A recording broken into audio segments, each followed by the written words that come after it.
Volya Radio. Slava Ukraini!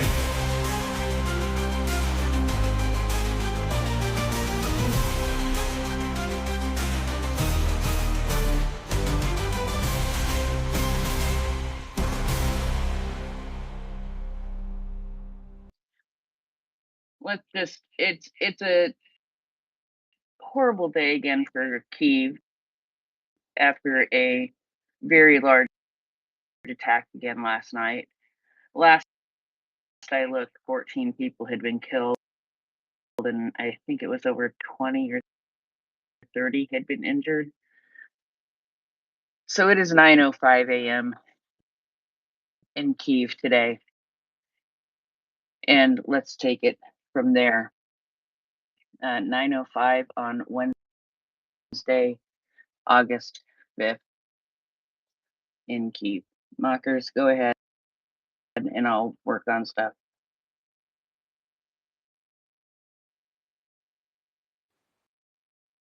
Okay, well, I was sending a post, so you had to just bear with me.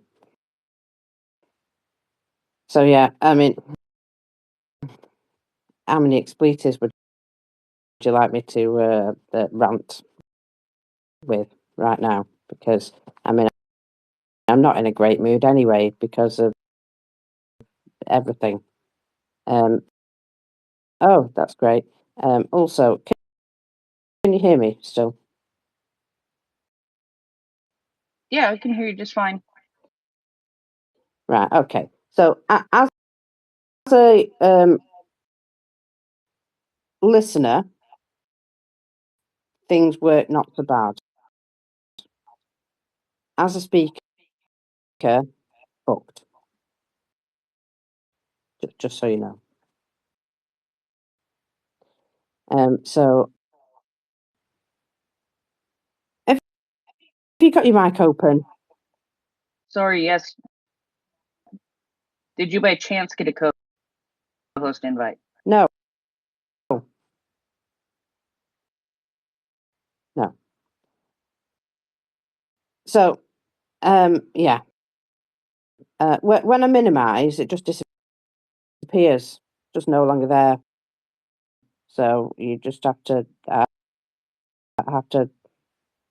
guess that I'm still attached to the space. So that's fun. That's fun. Let's see what happens when I do this. Can you still hear me? Yes, we can. Absolutely. Okay, so that works at least. Right, okay. We'll go from there. So I'm just gonna wing it as best I can. So, talking of winging it, there's been an awful lot of fucking missiles overnight, and fuck everybody who's left Ukraine in this position.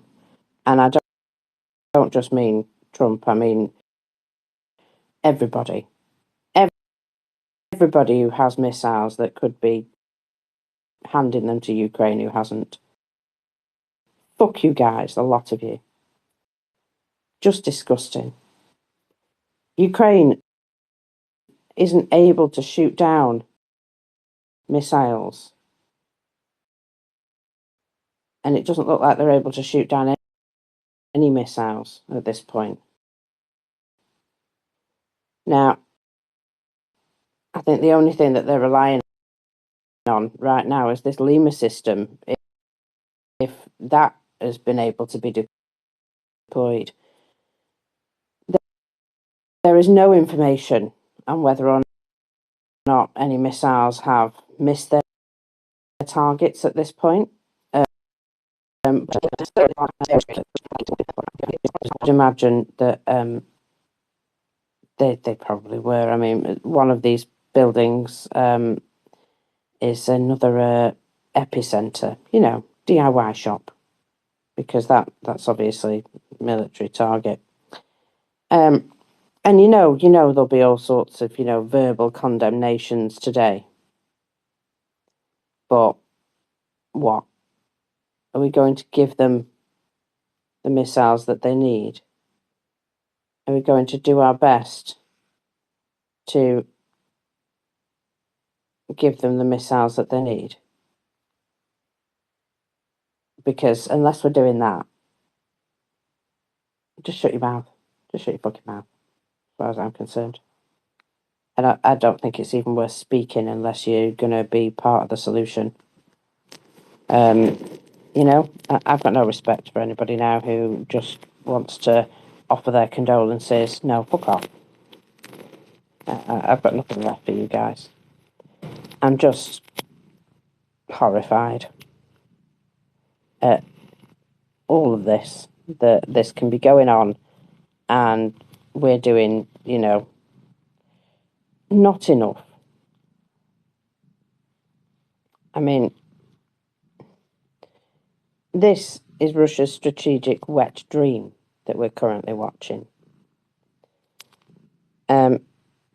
US doing nothing to help Ukraine. Nothing. Oh, did Melania help bring back some more children? Well, they were probably on their way back anyway. You know, just shut up, basically. That's how I feel. You know, all this bullshit with Iran, it's almost as though it was engineered to deprive the world of the things that they need and Ukraine the missiles that they need. I mean, what an absolute fucking asshole. So, yeah, all of this, it takes away attention, it takes away the physical need, and it minimises something that shouldn't be. And it's really starting to annoy me. Yeah, it's just awful. Just absolutely awful. And we're watching this. We're watching this, are we? This is what we're watching. And, you know, you feel absolutely thoroughly helpless. And here's the thing, you're supposed to.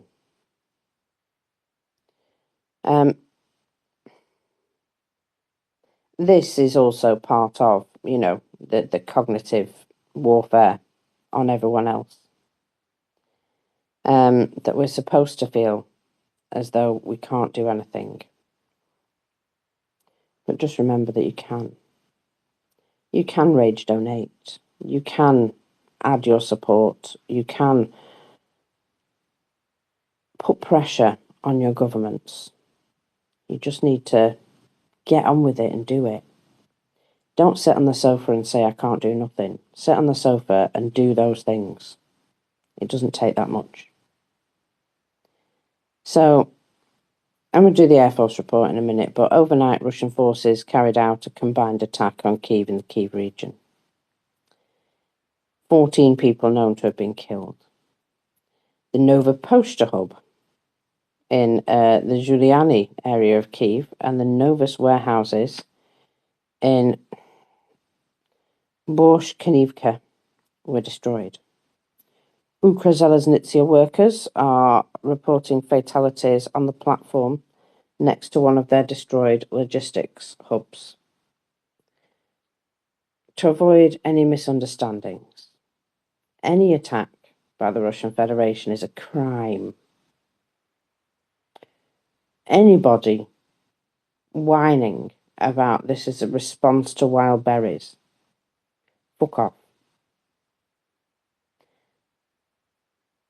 Bakhmut, Mariupol. Wild berries isn't even a fitting response for what they did, for what they have already done. If Ukraine absolutely razed towns to the ground, it still wouldn't be a proportional response.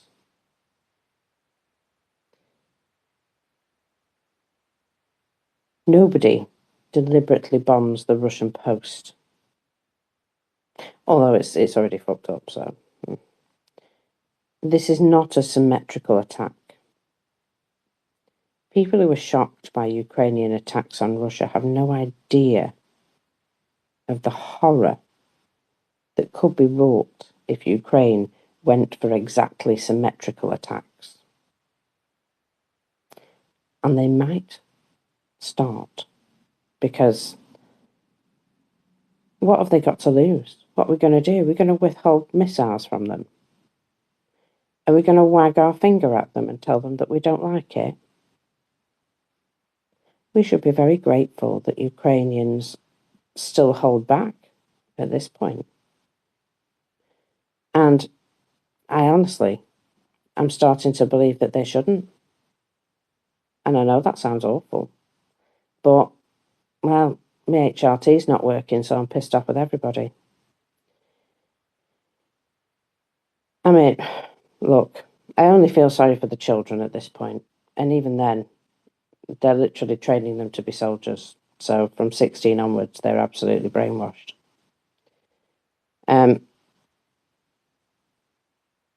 There is an Iskander cluster missile strike shown on Kyiv.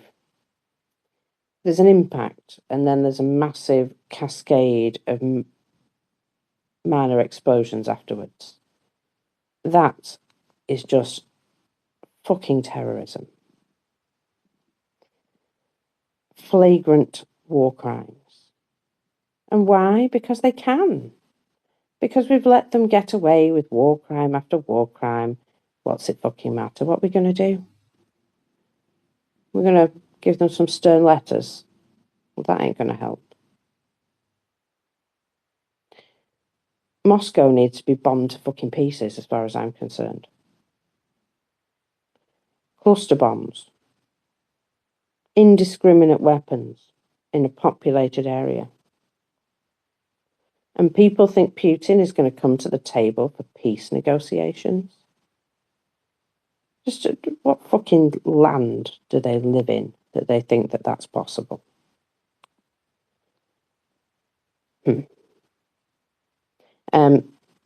Have a word for a minute, FireFella. I need some coffee before I throw something.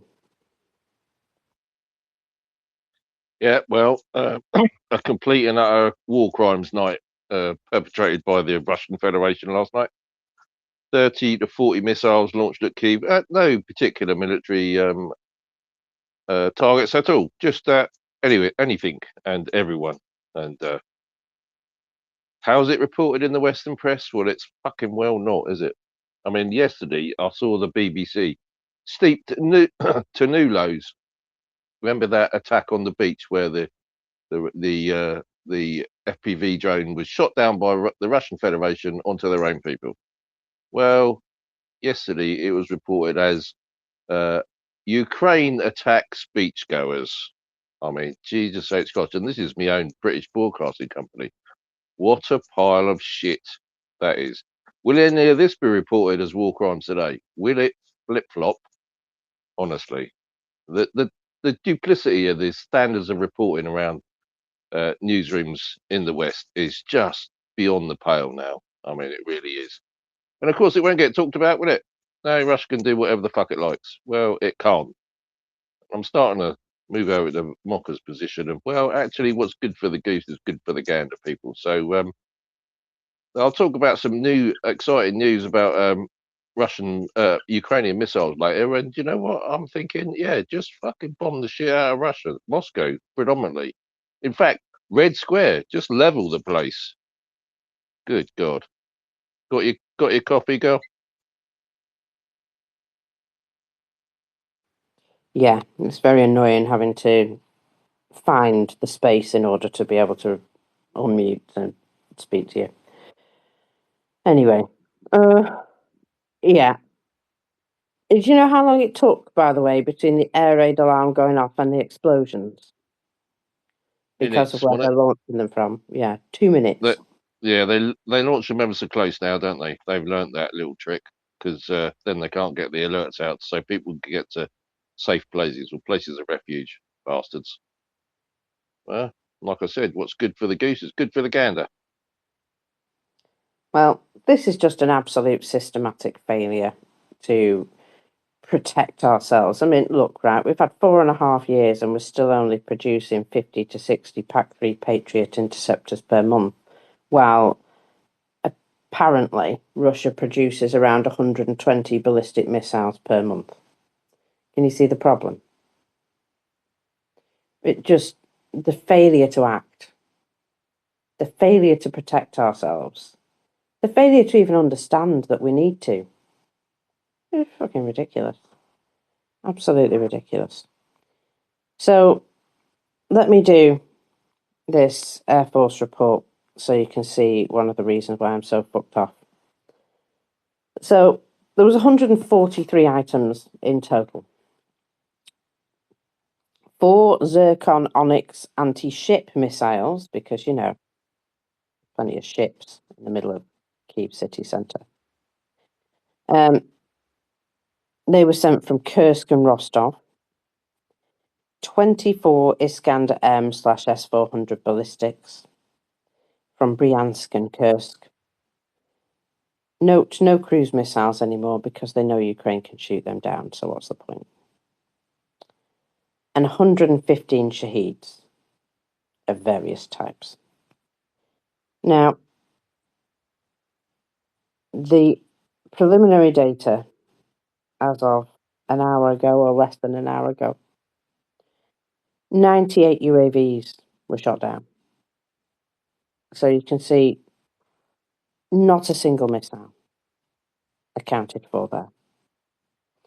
And what are they supposed to shoot them down with? Harsh words? You know, prayers? Neither of those things work. And that's why I'm so fucking annoyed. Because absolute hell being rained down on the people of Ukraine. And this is, you know, only possible because of our inaction, our inability to pull our thumbs out of our asses and help them properly. We know that as Russia, things get worse for them and they get closer and closer to collapse, that they're going to do this stuff. And we've left Ukraine defenseless while it happens. And I'm absolutely disgusted. I'm going to be in the best mood all day today. And that, you know, woe betide anybody who gets in my way today, because I'll cut them down. I'm just not in the mood. And imagine what it's like waking up in Kyiv this morning. I imagine your mood would also be kind of tainted. You know, so what if you and yourself and your apartment didn't get bombed or destroyed? There's plenty of people who did. There's plenty of people who aren't waking up today because they were murdered last night. And yeah, you're right, FireFella, it probably won't be front page news. Because we've done that before, you know. It's old news now. Attacks on Kyiv, isn't it? They're out of ballistic interceptors. There is no solution for this problem currently. And we're not finding one for them either. Now, I think it was yesterday. Zelensky basically said, fuck you guys. Fuck you, all of you. Tired of waiting for us to allow Ukraine to defend themselves, or defend Europe even. Waiting for phantom agreements or, you know, possibilities. Ukraine are going to set about producing their own air defense system, this Freyja system, relying on as little Western technology as possible, like they've been forced to do with everything else, in order to be able to use it without us freaking whining at them. And can you still hear me? Absolutely. Crack on, number Yeah. one. Okay. So it's basically said Freyja is going to be, we're capable of manufacturing the interceptor and the launcher. This is a fact. And we can do it in cooperation with some European countries and partner countries that possess the radar systems and the sensors and other technologies required for the anti-ballistic defence system. We already have these agreements in place and the necessary companies and partner countries working on it. This anti-ballistic coalition includes 10 countries: Ukraine, Denmark, France, Germany, Italy, the Netherlands, Norway, Spain, Sweden, and the UK. As well as 12 defence companies that have already joined the initiative. Freyja remains open to additional participants capable of making meaningful contributions. But he's basically said, we'll have to build our own like everything else. Because this is our absolute priority, to protect ourselves. And you guys aren't doing enough. And so, what's the best thing that we can do? Provide them with the money. And, these things take money to build. And I think at this point, we need to show some initiative and at least put in a financial long-term plan to help them with this in particular. I mean, what the fuck are we dithering on these issues for? You know, that frozen Russian funds money? That would go a long way to helping. And I think, it should be about time, shouldn't it?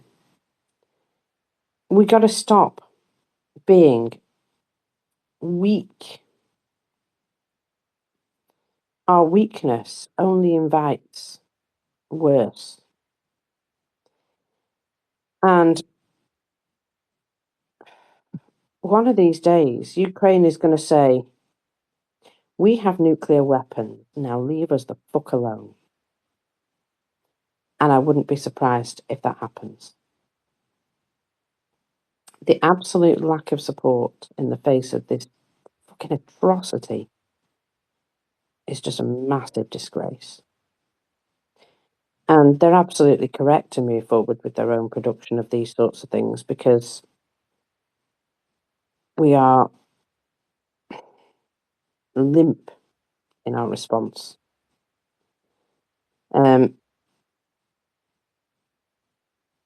I do wonder what corruption is going on that we cannot do more to help.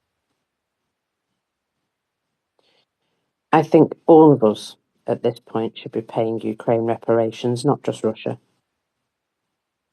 because of our absolute inability to act. How very disappointing to have all these people keep coming out and saying, how much we love you, well done you, pat you on the back and all this bullshit. When, we're not doing enough to help.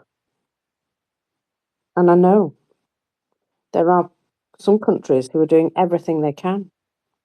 And there are other countries who are sitting on ballistic missile interceptors and saying, oh, but these are ours. These are for us. Are you using them right now? Because if you're not, you're very selfish. So, this update about Freyja was given at the ambassadors' conference that Ukraine are already producing the missile and the launcher, because fuck you guys. So, the only pieces that they need are advanced radar sensors, battle management tech, and that is what European partners have already signed on to provide. Now, it states here that the system is already being tested in real combat conditions because, well, how else are you going to test it? There's no better proving ground, is there? And it's designed to be cheaper, faster to scale, produced in volumes that actually are going to matter. Thousands of interceptors per year, not the pathetic constipated couple of hundred that we squeeze out for the Patriot Pack 3. Russia's ballistic missile factories aren't sanctioned, by the way. Did you know that? There's no sanctions on them. Get out of here, really? Really? What a foobar that is. Yeah. And that is one of the reasons why all the parts are still being sent. Because technically there's no sanctions, so, technically it's legal. I don't care whether it's legal at this point. It's absolutely abhorrent. So we need to stop talking and start fucking doing. And Ukraine is going to build a real continental shield with its own engineering and some European components and zero tolerance for blackmail at this point. But nearly 5 years of Russian invasion and we can't get our shit together, even over the sanctions. That's fucking stupid, isn't it? Here's a thought, Mockers. So What? we've got all these Pack 2 and Pack 3 sat in our store warehouses, haven't we? And I'm talking about all the European allies, the NATO countries. And Trump is going, no, you can't give them. Well, at this point, really, after all the shit he's done to NATO and all of us, why don't we just go, yeah, all right, fuck off, and just send them and go, yeah, we ain't got them. Yeah, we're sending them to Ukraine. What are you going to do? I mean, what are you going to do, you great big orange turd of putrid, I don't know what. What's he going to do? He's going to have a little hissy fit. Oh, fine, have a hissy fit. He's too busy in the trying to sort out the Strait of Hormuz. Like, we could just go, yeah, fine, get on with it. I think that's what we should do, Mockers. Seriously, absolutely, just send the lot. Go, yeah, they need them, and we're not using them because Russia's not going to bomb us, and they are not, people. All this talk about them invading Poland, all this, that, and the other, more fucking Vatnik propaganda. Just send it and go, right, what are you going to do? I mean, what is he going to do? Wet his pants, I suspect. Sorry, needed to rant that. Well, he does that every day anyway, So, yeah, that's just, where everything is right now. I mean, what fucking world do we live in, really? A European capital where more than 3 million civilians are living, bombarded with cluster munitions, and there is no global outrage. And we know that there's going to be deep concern and condemnation, but what the fuck does that do? What the fuck does that do?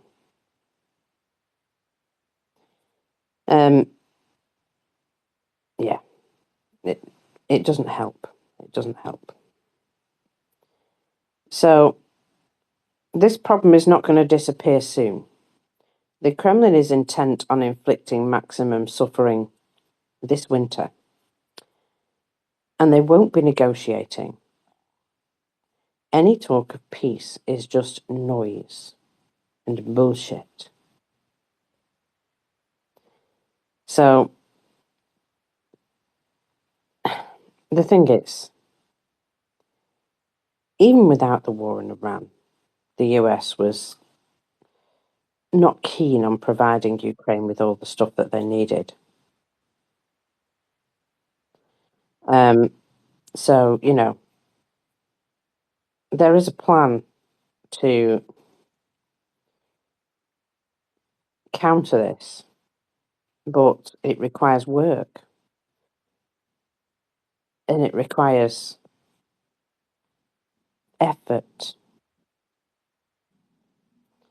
And all the nonsense that's coming out in the information space is just enough to stop all that from happening. And peace talks are not the answer, unfortunately. I wish they were. I wish Ukraine could just come to the table and say, Russia, fuck off home. We've had enough of this now. Go home and we won't destroy you. But of course, Russia doesn't understand words. They only understand actions. and so Ukraine will continue to destroy them. Yesterday was day 40 of their 40-day campaign, and I have a funny feeling that Zelensky is going to announce a new campaign starting today. And maybe it'll last longer than 40 days, this next one. But these Iskander launchers, finding them and taking them out is one of the more important things that Ukraine need to be doing. That is going to be the only way if they can't, protect themselves in any other way. They're going to have to hunt these Iskander launchers. You know what would really help them do that? Being able to use Starlink within Russia, but of course they're not allowed to do that either. Prince? Yeah, I haven't seen one on X yet, but I have seen one on Telegram from President Zelensky. It's called Twitter, by the way. It's called I know Twitter, that. I'm just sorry. so you know. It pisses him off How often for people to call it have you heard Twitter. me call it So, X? It is please. twatter. I know that. Okay. But on Telegram, Zelensky has posted. As of now, 44 people are known to have been injured in the massive Russian strike on Kyiv and the Kyiv region. Unfortunately, 17 people died. My condolences to their families and friends. The strike was heavy, 24 ballistic missiles, 4 Zircon Onyx, and another 115 drones. A significant part of them jet-powered. The main target of the attack was the warehouse of civilian enterprises, where there were also strikes on infrastructure, a railroad station, objects not related to the war, a brewing company, construction material warehouses, civilian logistics. Ballistics interceptors are something that could save the lives of those killed today. It is very important that our partners realize that delays in their delivery or unwillingness to transfer anti-ballistics lead to such terrible victims and the destruction. Partners who are not ready to help more actively with the supply of interceptors now can help with new sanction steps. A significant part of Russian ballistic production is not under sanctions, as you just said. Still, new steps are needed from the G7 and the EU. All of those who support the protection of life, thank you to those who are ready to help in this way. 17 people are now killed, and I have a feeling that that number will continue to rise until they have been able to get through all of the rubble. That's all. It certainly will continue to rise because, this is the whole point, that they're doing their best to create as much devastation as possible. So, yeah, it looks as though these commercial facilities that they've attacked, none of them were actually anything to do with, military. And that's, well, it's not surprising, is it? It's not surprising. So let me get on to some of the things that Ukraine has been doing in Russia, because, there should be balance in all things. There's another wildfire is on fire. Just, one more. And this one, I'll be honest, FireFella, looks like a fucking towering inferno. M.Ockers, yeah. Slightly better news. I got to say, peeps, of all of them, I'm going to use the word fucking epic. I mean, you ever wanted to see it's past Weather Light and everything else I'll come out with. end to end. It's in the nest, people. Go and have a look. There's a lovely little video of it. But yeah, even I went, hang on a minute, I need to watch it a few times. Is that AI? Because I thought, no, nothing, but it is. Total, absolutely, don't even think about trying to put it out. Not that they ever do, but, I'd go, yeah, right, blokes, I think we're going back for a cup of tea first, because it don't matter what we do, we ain't saving that. Yeah, epic. Yeah, it's certainly a statement, isn't it? Seeing that. I'm assuming there was quite a lot of stock still inside. So this is what we would call a fire sale, folks. Very funny, yes. Nice one. Indeed. Not You did entirely try, my Dave. joke. No, Not entirely my joke, but but yeah. well played, Mom. Yes. So, on the night of August the 5th, a Wildberries logistic warehouse located in Alexin, in the Tula region, caught fire following a Ukrainian drone attack. It definitely did catch fire, yes, we can certainly say that. So, the Wildberries said the facility had been fully evacuated before the attack. But if that's an empty facility burning that much, what did you make the building out of? Because there seems to be an awful lot of fuel for this fire. And apparently deliveries are being redirected to other logistics centres, if you're lucky. The governor of the Tula region confirmed that there was a drone attack, including the fire at the Wildberries sorting centre. Traditionally no casualties, as per usual. So, just to note that it's just that terrible debris again. So, yes, one of Russia's biggest publications, MK, wrote about it, and they quoted the governor. Overnight, air defense forces in the Tula Oblast neutralized 107 Ukrainian drones, according to him. But one of the drones fell on the territory of the sorting centre and caused a fire. But you know how they said there was no injuries? Well, he's now claiming that one person was injured. Was injured. Fell, by the way, fell onto the territory. Didn't attack the territory, just fell upon it. Okay. Now, they don't mention what facility, but if you scan the horizon, I think you can spot it. I think you'll be able to tell which facility. Have you noticed as well that even though there was nobody on the grounds of the property holding up a smartphone, people were still able to record the absolute, devastation there because it was that big. So Yeah. even if they ban smartphones within the building, it doesn't really stop the problem, does it? They're all doing it in their cars on the way to work, aren't they? I mean, when you're half a mile away, it's like epic. And like, yeah. So, and then they're just putting the cars in the glove, their phones in the glove box, aren't they?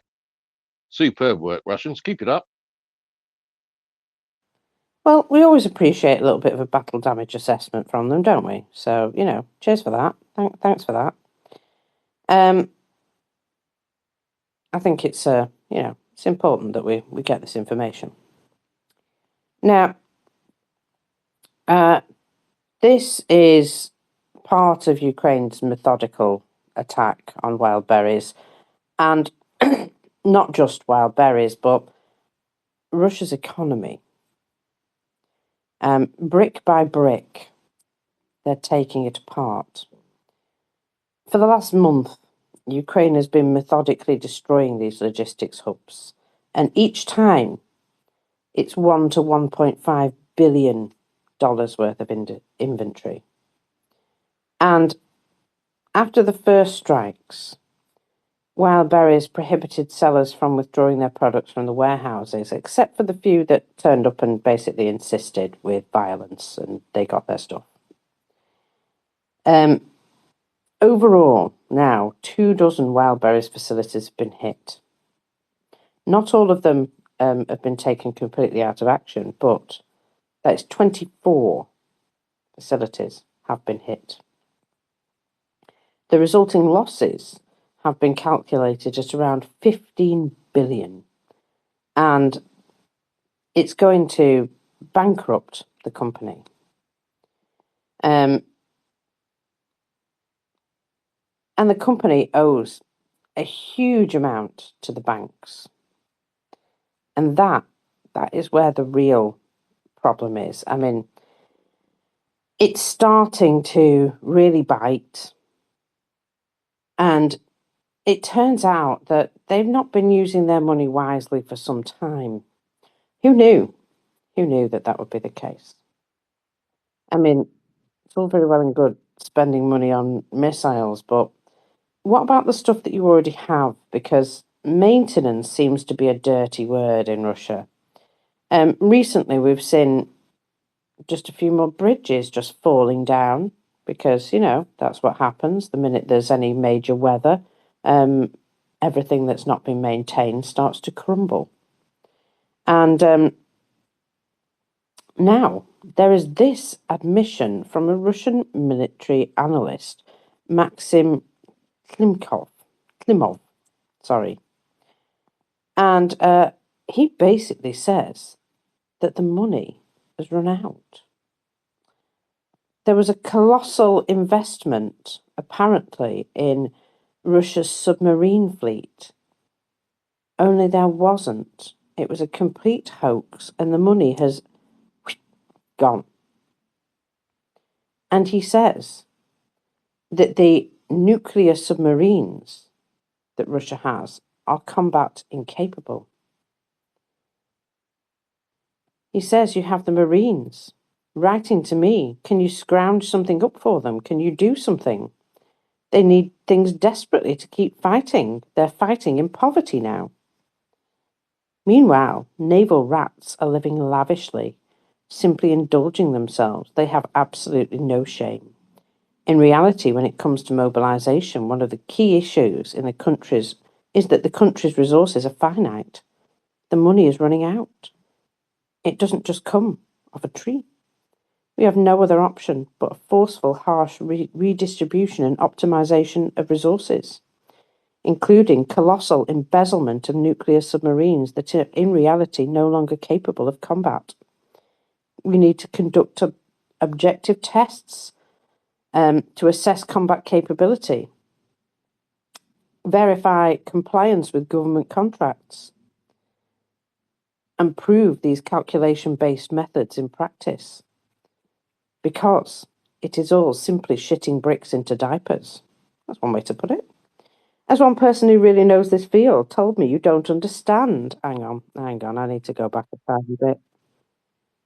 It's very annoying.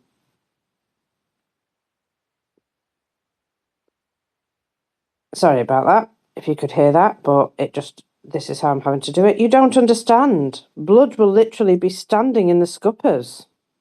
So what he's saying is, if we tried to use them, we'd kill ourselves. All this colossal investment in the submarine fleet was a hoax. The money is gone. That's terrible, isn't it? I mean, I'm just wondering what's going to happen to this man after insulting the Navy like that. Well, Mockers, it Well- hasn't gone though, has it? It's been spent on other stuff like super yachts and fast cars and nights out and hookers and stuff like that. So it hasn't gone, has it? Just been redirected, as they call it in Russia. Redistributed into the pockets of the oligarchs, yes, absolutely. Well, that's why every so often Putin grabs an oligarch and says, if I shake you upside down, where's my money? And, that's what he's doing at this point, because that's his only source of free cash. He's selling gold and diamonds now because, that's what he's got. National Welfare Fund, never heard of her, So everything's a terrible mess.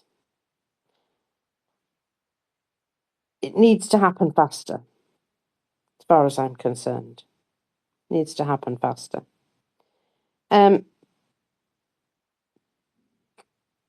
This guy carries on. And this is our friend, the bespectacled reporter, again, who he's been doing quite a lot of these sorts of... Hang on, let me just put this back where it's supposed to be. Pause it. Right, so this guy, he's called Pavel Ivanov. And he's been doing a lot of these reports. Can you still hear me okay? Absolutely. No? Crack on. All right. Okay. Thank you. Because I'm going to have to just keep pausing and unpausing this thing, and you're Right, probably so going to hear it. just for info, if you go quiet, I'll say something, all right? All right, okay, that'll help.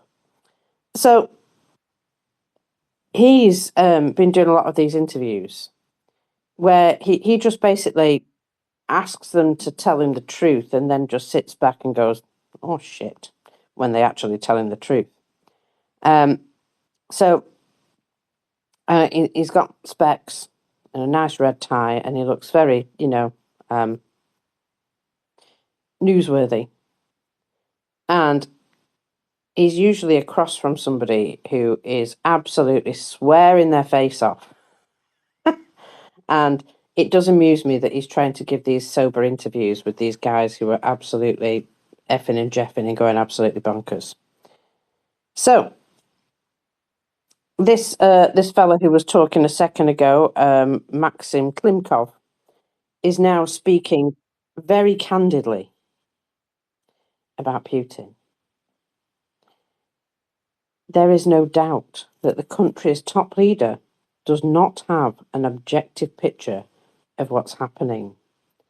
Because, quite frankly, what he says is deeply troubling. Due to the enormous gap between what is actually happening and the way the top leader appears to see the situation.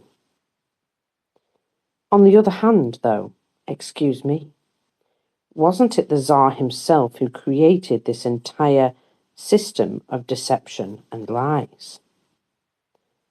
Is Vladimir Vladimirovich Putin a strong leader? No, he is not. And you see the interviewer, his face kind of changes and he's like, shit. Don't drag me into this shit. I only asked you a question. He goes on to say he is a weak leader. It's now the very people in certain Kremlin factions and the presidential administration structures themselves. So Chaiko has completely discredited himself as a general. This is the guy that was nearly blown up the other day, by the way. Both in the special military operation and in Syria, where he presided over a spectacular failure. And yet they appointed him commander of the aerospace forces. Now, at this point, the interviewer is he's pulled off his glasses and he's like pinching the top of his nose. And you can see he's just like, oh, shit. Yeah, I'd just say that his reaction tells me a lot. That he's thinking, oh, I'm in trouble. So, how? How did he get this command? Did they consult with his psychiatrist, Kashchenko? I'm assuming that was... Anyway. This was put in front of the top leader for his signature. The question is, who did this? Why didn't the top leader personally tear these people apart? Because they never told him. On the other hand, we have a situation where if something suddenly happens, let's imagine a situation where these things happen. There are some people who say, don't worry, we will live well. Now, I'm not calling for anything. I'm simply reasoning logically. He's trying to save the reporter's life here. We're just reasoning. Doesn't this remind you of anything from history, though? How about 1916? We remove little Nicky, and then everything will be great. Does that remind you of anything? There are nuances, differences of interpretation. Temporarily, I suppose the Prime Minister would be forced to take over. If a top leader is absent for a long period, then perhaps the chairwoman of the Federation Council. And what happens to the country next? Shall we think it through? So, if we look beyond certain emotions, we have the president we have at this moment, and look at the lessons in history. Unfortunately, those lessons of history have reached very few people. Yeah, he really is going for it. Including our so-called elites. There are people who, amongst them, still want to play with matches, watch us burn. Prigozhin's mutiny itself showed this clearly and unmistakable. It is obvious that he was not acting alone. He had support. It is quite obvious he was the tool of certain people at the very top, likely including people from Putin's immediate circle. Well, yes, indeed. And so somebody else has pointed out that this reporter's face is like basically, please stop, I don't want to go to prison. But this guy is right. He says, look at the lessons of history. And this apparently is teaching very few people. He's got a good point, hasn't he? That the lessons of history, if you only look at them, you would realise that the USSR is coming back with a vengeance. Because the same sorts of idiocy keeps prevailing instead of people actually learning from history. And this is why, they don't like history and they don't like people to be well educated in actual reality, because then you would know what was coming. In all these calculations, they forget that when the Tsar was removed, lines of communication were very limited. Both the news and the plot itself took a long time to circulate. But today, everything happens in the blink of an eye because we all have a cell phone. And when it comes, it will happen quickly. It is wild to watch the interviewer absolutely cack himself, though. This Klimov guy has gone all in at this point. And, it certainly looks as though he has absolutely thrown all his fucks out of the window. I knew I'd seen this reporter somewhere before. Someone's just said it looks like Napoleon Dynamite has his own talk show, but he's looking very uncomfortable. Napoleon Dynamite, indeed, he does look a bit like him. I knew I'd seen that set face somewhere before. So, yeah, he sat there thinking, oh my God, I'm dead or in prison. I'm just going to retweet my favourite pose from his reaction, just so you can see. That the interviewer was absolutely freaking out and trying his best not to show it. Mentally calculating, if I'm just the interviewer, will I also get thrown out of the window? So, yeah, he looks extremely uncomfortable indeed. But what this guy's saying isn't any big revelation, is it? He's just starting to tell the truth. In fact, there's an awful lot of Russians who are now just not interested in anything that the Tsar has to bring them. Their fake elections are less than 2 months away, by the way, and they're starting to understand that Ukrainian vengeance is coming for them. And they're starting to turn on the Tsar that has brought this to their door. If only they could do it a little bit faster, right? Russians are now fed up with him and the amount of vote rigging that will be required to ensure, his absolute victory. So let's just have a look at what these people Oh, shut up, bitch. What these people have to say. Are you planning to vote for United Russia in the upcoming elections? And this guy says, why would we? We only ever get ripped off. And he walks away. Because, you got to make sure. Some other guy says they're just fucking scammers. They sit up there and they tell us whatever. Response from a lady. Overall, no. I don't trust the government. Who does these days, darling? Who does? You don't believe in the election? She's asked. No. In whoever wins, I feel like nothing will change. And she's probably right there as well. Some fella with specs is now asked his opinion. The September elections, are you going to be voting? No. And he immediately turns tail and runs so that they can't ask any sort of follow-up. If you do go to the elections, would you support the ruling party? One lady is asked. United Russia? I doubt it. It's hard to remember anything good that they have ever brought us. And this lady looks just about old enough to only know Putin as the president and nobody else. She looks about mid-20s. Not a single example of a good thing that they have brought us comes to mind.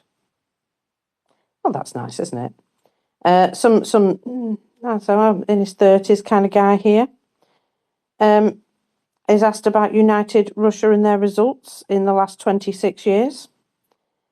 And he says, if you look at it in context of all of this, waves his hands around a little bit, geopolitical stuff, it's a total shit show. And he walks away too. It seems as though people have, just had enough. Just had enough. There was one guy who, bless him for his honesty, but he's in Vladivostok and he shows his Russian passport and he says, I'm a Russian, obviously. And Ukraine, please come and save us, liberate us from our government. And that is, unfortunately, the Russian mentality altogether. It's good that he understands, but he's not prepared to do anything about it. They're waiting for some hero to come in and liberate them from their terrible government. Why should Ukraine do it for you, by the way, you lazy MFer? Why? Ukraine's got enough to do, looking after themselves. Don't put that on them as well. That's not their job. That's your job as a Russian. The Russian people, that's your job. And until your own security services decide that they don't like him anymore, that will be the time. The people who are used to repress the will of the people, when they have had enough, that's when things will change. And even then, you can't guarantee that you're going to get somebody that you might actually like. But, or might actually do something other than what you're already doing. But, they should step back from this absolute bin fire of a war, mainly because they won't have any money to carry it on. So let's do some numbers, just to see, how they're doing. So we have, where are they? Here. So it's the 5th of August, it's all day. And we have the following. 1,130 liquidated personnel. Now that has gone down a little bit, but still more than 1,000 people a day. And that's a lot. That is a lot. 5 tanks and 5 armoured combat vehicles. Now, I saw one of these tanks getting taken out on a video yesterday, and it was hiding in some bushes. So it's not like these tanks are marauding up and down roads and, forging ahead. No, they're hiding in bushes, and Ukraine's just finding them and taking them out. It's every possibility they don't even have any fuel for them, which is why they're not marauding around. 65 more artillery systems, 2 MLRS, and 2 more air defence systems. I will note, despite reports, there are no aircraft on today's report. Because until we see full and absolute confirmation, Ukraine won't claim it. And that's where I am as well. Until we see absolute confirmation, I don't know, exactly the state of those aircraft. And they could be repairable for all I know. So that's not destroyed, is it? And I think that's why they don't turn up here, because you can damage an aircraft and it can be repaired. Until it's absolutely confirmed to be destroyed, Ukraine doesn't like to claim it. So what else do we have? We have 449 vehicles and fuel tanks, which is still quite a lot. Loads, in fact. 3 special equipment. I believe a number of those were radars. And then we have 1,715 UAVs. And I'll just tell you that the total of these is 444,455. And I just had to tell you that number because I like numbers. And 10 more ground robotic complexes because fuck you guys. Not allowed that shit. So there's our numbers. Oh, that's a thumbs up, FireFella. All right, okay. That was weird. It holds on to it. Prince Heather, your hand is still showing up to me, and I'm assuming that's just a glitch. It is. It is a Right. glitch. I'll fix it. Bloody app. Is it gone now? Anyway.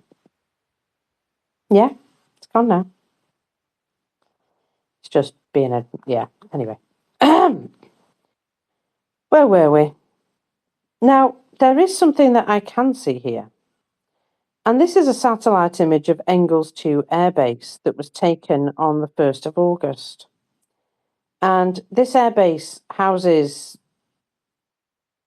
some, jets, obviously, bombers. 1 Tu-95 MS, which is a Bear bomber, and 2 Tu-160M Blackjack. 1 IL-76 MD called a Candid, and 1 IL-78M called a Midas. I don't think it's made of gold, though. So, it is noted that the fuselage of the Tu-95 MS that was reported to be destroyed on July the 16th has no tail. So that's why they've claimed that as destroyed at the time. Now, it's been moved to another location. On the 1st of August, 1 Tu-160M from Engels 2 Airbase was redeployed to Ukrainka Airbase after being loaded with cruise missiles. And today, 1 Tu-160M from Ukrainka Airbase was redeployed to Engels 2 for loading with cruise missiles. So they have to load up at Engels in order to, then redeploy to Ukrainka before they wait for the bombing run, basically. So it would appear that they can't load up with missiles at Ukrainka. So 1 Tu-95 MS was redeployed from Alenia Air Base to Engels 2 Air Base and then returned. So that also was probably loaded up with missiles at the time. It is also noted from these images that one IL-76MD and one IL-78M arrived on August the 1st, and another IL-76MD arrived on August the 2nd. So they're the eyes in the sky, more like. And that's your support staff, basically, for these bombing runs. So we know at least one heavy bomber is without a tail at this location. But one doesn't stop all their sorties. It is notable, though, that all the other aircraft, as they've arrived and left, have all been parked right next to this thing that has no tail. But this was taken out some time ago, July the 16th. So it is not the ones that we're talking about now that have been reported more recently. I wanted to just clear that up because people see that and they go, oh, look, is this the aircraft? No, it's not. And this is the kind of evidence that I want for the ones that have been claimed recently. I like that idea of seeing it properly on satellite images like that. So, let me go over some fires, because there's some fires. Oh no, first, I have to tell you about the celebration of Russia's Airborne Forces Day. Did you see the celebration of Russia's Airborne Forces Day, FireFella? I certainly did, Mockers. It was epic. What a celebration that is. I'll let you tell it because it's funny as you like. Well, a 41-year-old veteran of the the Airborne Forces, he jumped out of an aircraft to parachute down to the ground at Vatutlino Airfield, located near Moscow. Now, the jump was made from a height of 600 meters, which is very low, to be fair. And because of that, when his main parachute failed to deploy, he didn't have enough time to deploy his secondary parachute because he jumped from a very low altitude. And so, guess what? He became a splatnik. I mean, brave of him to rely on a Russian parachute. So, this was, unfortunate. Unfortunate. I'm assuming he thought he could fly. And somebody said, there's no way that was even 600 meters. There's combat deployment low. And then there's whatever the hell this is. And he seems to have just jumped from a plane at about 200 meters. So the video is only 7 seconds of him jumping from the plane and then splattering. His flight time is around 5 to 6 seconds, which takes you to about 176 meters, theoretical maximum, with no air resistance included. And somebody else says here, yeah, I'm a pilot, and I can tell you by eye that was definitely not 600 meters. That was more like 250 at the very most. So, oops. Now, the reserve parachute also failed to deploy because he literally had no time to deploy it. So, awkward. So yeah, well done that guy. And there is a picture of him splattered in the field. Yeah, I don't know. There's plenty of ways to die in Russia that don't involve going to Ukraine. Maybe they should, just keep that hobby at home. Yeah, you cut out now, Mockers. Prince, can you hear her? Oh, can you not hear me? Or is it me? Hello. I can hear her just fine, FireFella. Would you like to recycle? Wah, wah. I will boot him. Sorry, that's a you problem. That's a you problem. So, so there was that. Right. Let me also give you this, because this is good news. The Sapsan. Remember the Sapsan? It's a Ukrainian missile launcher. They don't have very many of them, but apparently they got some of these back. I think Saudi Arabia gave them 2 back, right at the beginning of the war, and they did use them to deploy S-200s, I believe, these launchers. Very old, massive missiles at the time. But of course, they didn't have a missile production for the Sapsan. Well, now they have. It's been significantly modernized and recently achieved its first major successes in accuracy, as is noted by Firepoint CEO. And somebody says, but it's not a Firepoint product. Doesn't matter. If they've been working on it, they can comment, can't they? Now, there is satellite imagery from the 1st of August, or at least from something that was launched on the 1st of August. And this says, this is the aftermath of the strike on a Geran 2 and Gerbera UAV storage and launch site near Navlia in the Bryansk Oblast.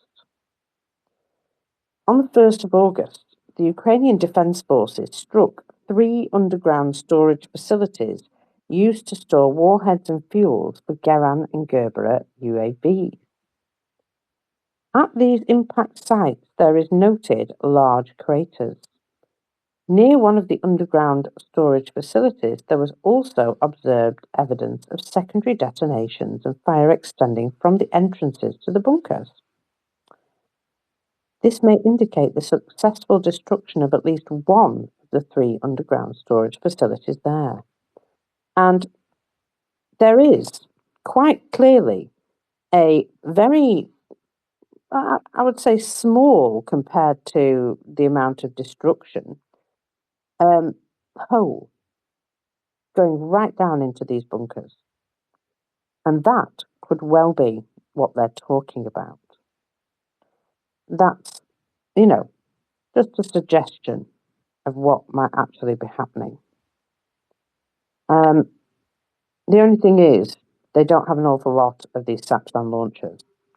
So I would imagine that they're in the process of trying to, build some more.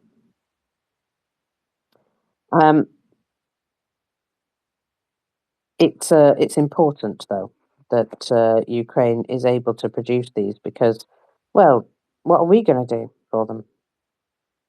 Nothing. So I have, let me see, I have some Tales of Woe, but I think I'm going to go for Booms first, and then we'll come back to the Tales of Woe. So in Perm, yesterday, a fire broke out at the Kamsky oil plant on Solikamskaya Street. Indeed. The fire spread to around 800 square meters, according to Emercom, and was caused by apparent cooling system depressurization followed by ignition. Did they have an oopsie? They had an oopsie, didn't they? An emergency headquarters had to be established. Traditionally, no casualties have been reported, but a fuel tank and 2 workshops were on fire. And more than 60 people and 16 pieces of equipment of firefighting had been brought in to extinguish the fire. And I wonder, they were trying to do something at this facility, and they caused it to explode. Now, this is the second such incident that we've heard about recently, where they've been trying to do something, whether it be a process, a maintenance process, or something like that, and they've caused an explosion. I wonder where all the, engineers who knew how to do this stuff went to. Oh, that's right, they ran away or they're dead. More of these sorts of accidents are going to continue to happen.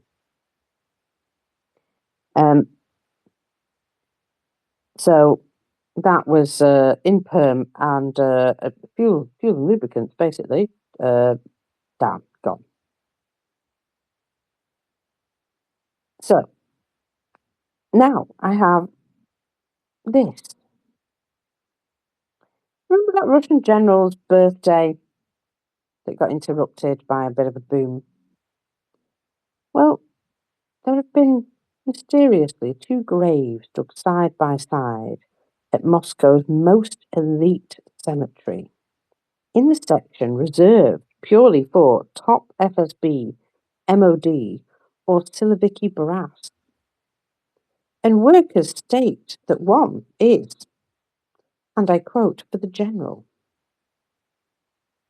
Now, no Russian general's deaths have been publicly reported. However, this Chaiko, commander-in-chief of Russia's aerospace forces, was indeed at the location of an explosion. And it suggests that even if he himself was not taken out, there was at least a very high value target that was taken out at that location. If it isn't Chaiko himself, it's possibly one of his relatives. Somebody doing that on behalf of the general. So they said it's for the general, but they didn't say any further detail. But it does make you wonder, doesn't it? Was it commissioned by him for a family member? Or is it for him himself? Oh, we shall see.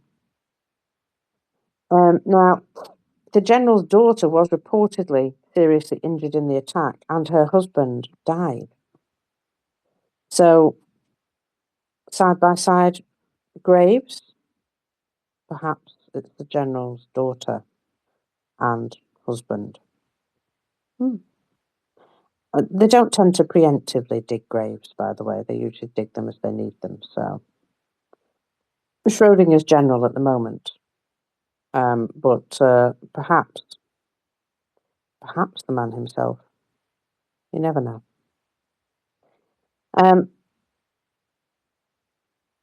Now, I don't know if you noticed, but Putin popped out to see a particular area in Krasnoyarsk yesterday. One of the locations where a major smelter is located. One of the ones that smelts aluminium from Irish Alumina. One of those places. And right before he arrived, something magical happened. The place became a Potemkin village. Now, what's a Potemkin village? It's a fake settlement of a facade designed to hide unpleasant realities. And we have seen Russia literally do this with tarpaulins. Fix a tarpaulin to the front of a building that makes it look as though that building is fully repaired when underneath the tarpaulin it's an absolute shed. It makes an unpleasant reality look far better than it actually is. And it comes from an 18th century story about, you guessed it, a Russian statesman, Grigory Potemkin, who allegedly built fake painted village facades to impress the Empress Catherine the Great when she toured Crimea. More than 2 centuries later, and this tradition is still alive and well. As Putin visited Krasnoyarsk to meet local officials, ahead of his visit, all the fuel filling stations reportedly dropped the price of their AI-95 gasoline to 68 rubles per litre, which is about half of what it actually is. And as soon as he left, went back up again. I mean, an absolute miracle, don't you believe? So, this is part of what they're trying to hide from the boss, because nobody likes giving him bad news because they'll fall out of a window, even if they're in the basement. So now they're creating a carefully managed version of reality for him, because he's spent so much time isolated from it and is appearing to be increasingly detached. I mean, we've seen his recent, speeches where people in the same room are looking at him sideways, like, your pardon. And when he says certain things, you can see it written all over their faces that they're like, what? But they don't challenge him, obviously, because, well, you'd fall out of the nearest window. So they're now hiding stuff from him, not just on the front line, but also at home. So they went down before Putin's visit and jumped straight back up the day after he left the city. But while he was there, nobody was able to purchase the gasoline at those revised prices. And it takes me back to thoughts of the Soviet Union, where they used to paint lawns green when any high-ranking guests turned up. Because, the facade is what matters. And it's like they're spinning a narrative for Putin now as well. It's unfortunate for them, isn't it, that they even have to do these things. So basically, these villages have become like a Photoshop filter. And they put up something pretty to hide the reality. Meanwhile, the CFO of Sberbank just admitted out loud what they've been trying to paper over for months, that the Russian banks have no free ruble liquidity left. And that is why they've not been buying any more bonds at the bond sales. That's why they had 4 bond sales with no purchases whatsoever, and then they just stopped doing them because they were like, what's the point in this exercise in nothing happening? They can't buy the finance ministry's bonds. Cash outflows have hit roughly 2 trillion rubles since the start of the year, even after the central bank dumped another 2 trillion to prop up the system in July.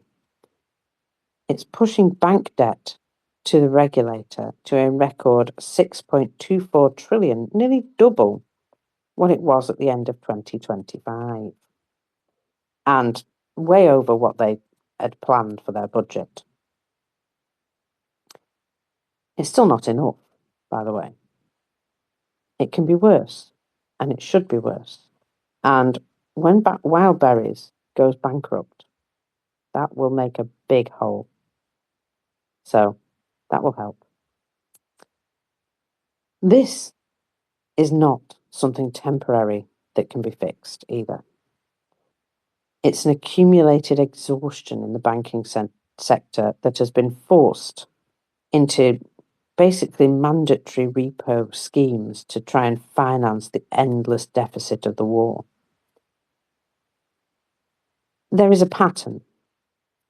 By August, they had borrowed only 2.8 trillion of the planned 5.5 trillion on the domestic market. And the forecast is already being revised upwards by at least another trillion. No demand for the auctions meant that the auctions were cancelled from late June onwards. And by July 22nd, the ministry simply halted bond sales indefinitely. And they say until stabilisation. But their teetering house of cards will not stabilise. In the second half of 2024, they only hit half of their quarterly targets and had to cook up some very coercive repo tricks to force banks to buy the government debt at the time. And that was 2 years ago. They're now relying on the central bank to print more money quietly. They're all trapped in a closed loop. And back then, the bubble was much smaller. Now it's inflated dramatically and the demand still refuses to appear. The tool that was supposed to fix the last crisis has broken under the weight of the next crisis. Ukraine is forcing a slow-motion banking and sovereign debt crisis themselves. But Moscow is going to go first. Moscow has no external capital markets left. Sanctions have severed off those arteries. The only remaining circuit is their internal loop of central bank liquidity, and China don't want nothing to do with that shit. They're like, you leave our currency out of this. You'll only drag us down. The banks have been coerced into purchasing something that doesn't really exist, and ever higher yields that further crowd out any real economy lending. And this loop is going to stop looping. It's going to seize up. And they will suddenly lose the ability to fund, well, anything without choosing between default hyperinflation even, or politically suicidal cuts to their spending in other places. And let's see, what else do they spend their money on? Is it hospital? No, it's not hospitals. Schools, perhaps? No, not schools. Roads? No, not those either. Trains? Well, they do spend some money on trains, but they keep refusing the bailouts that the Russian railways keep asking for. So not really there either. Security services. That's where they spend their money at home. On security services to keep the people down. And it would be absolute suicide to stop paying those guys. And yet, they're going to come to a point where that's their only choice if they want to carry on warring. And that is where they're going to have a major problem. That would indeed be suicidal. And they are already choosing that in practice by printing and hoping nobody notices the huge growing mismatch between reported liquidity and actual capacity. The question has always been, when does the real crisis hit them? Well, here's the thing that you don't really notice with these sorts of crises is they're already in the middle of it. Hume has been saying this for some time. They're already in the middle of this crisis. It already started, and it's rolling downhill at a faster and faster pace, and there's nothing they can do to slow it down. It's been here for over a year. The relevant metric is depth, not the date on the calendar.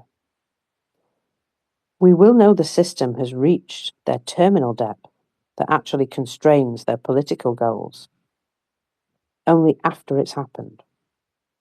We will only see it in hindsight, whether they can still hit their full year's borrowing target despite all their quarterly misses. We should expect another failed third quarter, followed by political pressure on the central bank to inflate their bubble even larger.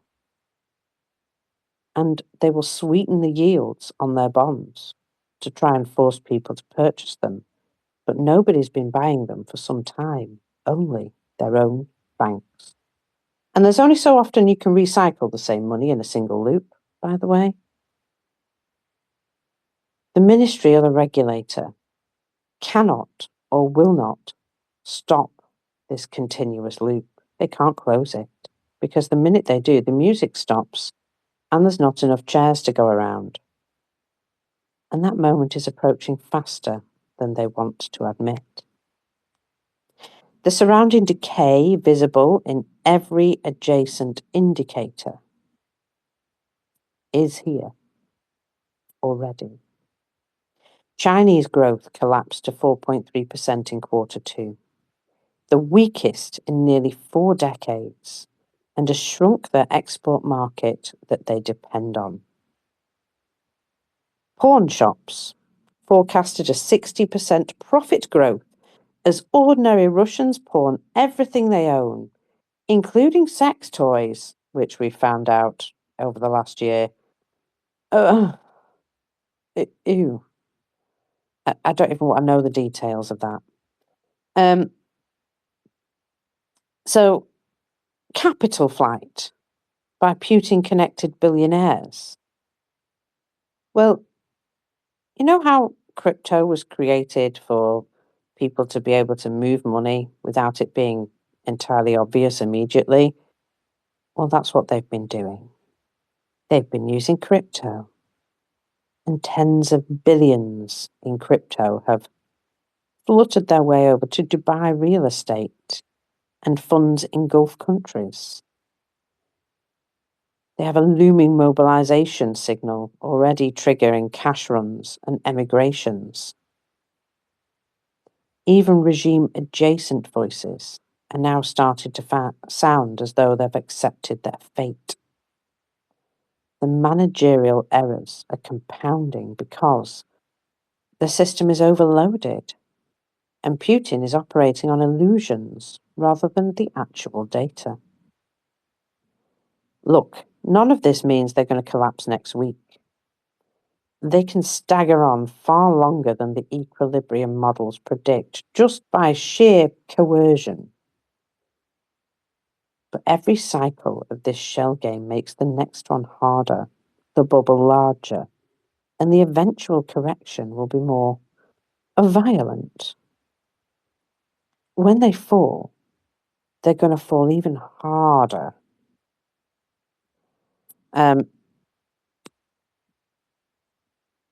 This is what's going to happen when the war contracts cease. All of their new military production companies that started up with force lend loans from the Kremlin pressure are going to cease to exist and default. That is another part of their economic crisis which is to come. Their bubble is bursting. I mean, we can see bubbles bursting all over the place now with, in general, the AI bubble. I don't know if you've looked at Japan's and South Korea's stock markets recently. They don't look good. AI bubble is bursting. The crypto bubble, people are getting out of crypto because they've realized it's just a massive Ponzi scheme designed to, separate naive people from their money and make money for the few. So they're getting out of that as well. And suddenly people want real tangible stuff like cash in their hands rather than digital numbers that they may or may not be able to get hold of later. It's funny, isn't it, how it always comes back to actually having something tangible in your hand. That works for me, always has done. So hyperinflation, when this bubble bursts, will lead to further fuel shortages and food shortages and further inflation, which will just go round in a big old circle, just like in the USSR. And just think, we bailed those guys out, didn't we? We really shouldn't have. There is video that's coming out of Crimea showing already that they don't have any fuel, hardly, or any food. Now, for the short term, they've been, putting out, all right, okay. For the short term, they've been putting out, videos saying, look, we're coping. Look at this. We're all just clubbing together and charging our phones at these, points that we've put up. And we're all just gathering in one place because there's a single stove that someone can cook from because they're the only people that have gas, and so on. And they've been putting a brave face on it. But there's the recent report that basically said that Russia's said, yes, this is how you're going to have to live in Crimea from now on. And I don't know about you, but in the short term, you can manage with that sort of thing. You know, okay, we've all done a bit of slumming it, a bit of camping. We'll manage. But in the long term, that becomes very tedious indeed. And more people are leaving the peninsula because it's just not working out for them. There's a wild berries pickup point in Crimea that says that they've just been abandoned. Their shelves are now empty. Their returns sit on the floor gathering dust because nobody's coming to collect them. And their revenue has dropped dramatically. And the head office sent a circular to them saying, do not communicate any of this with the media.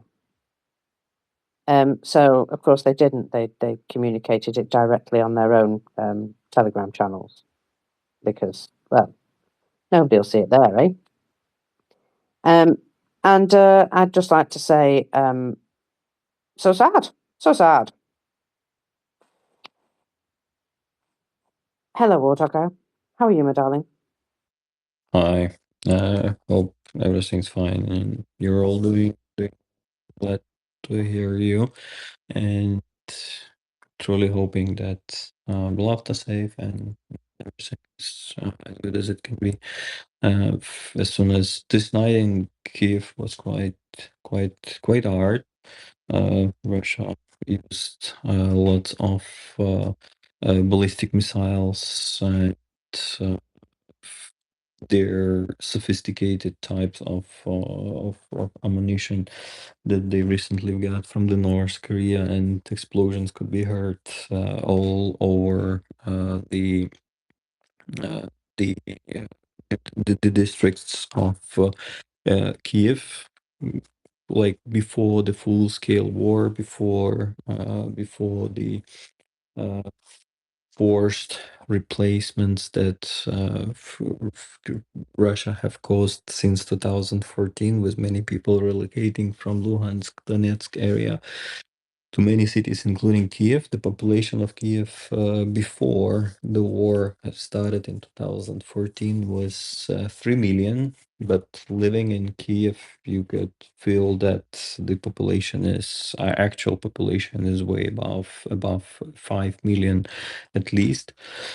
And yes, Russia being launching the ballistic missiles with the cluster munition against the city of Kyiv, and unfortunately, from 28 ballistic missiles and many more and more.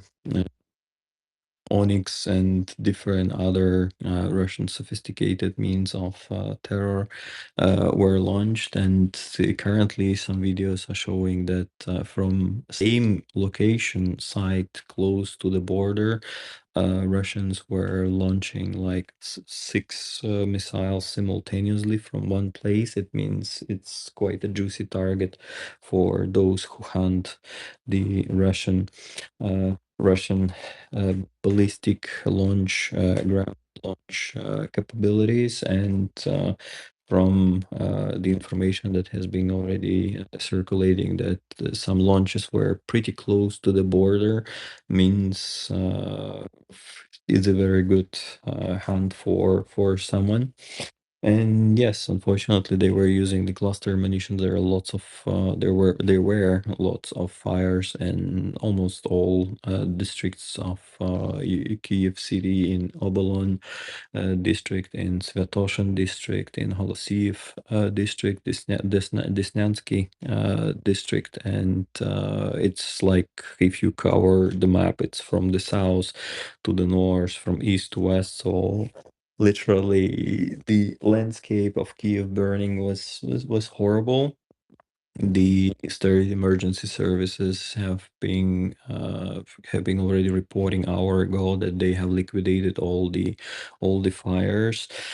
Unfortunately, there are people whom Russia have killed this night. At least 17 already being identified as those that were killed, and half of them were killed on the train stations, where people were trying to go somewhere to hide or move out from Kyiv, considering the ballistics threat. So yes, another night of Russians doing the terror. They were they they were targeting the civil infrastructure. The logistics warehousing areas and so far and so on. So like the war goes on, and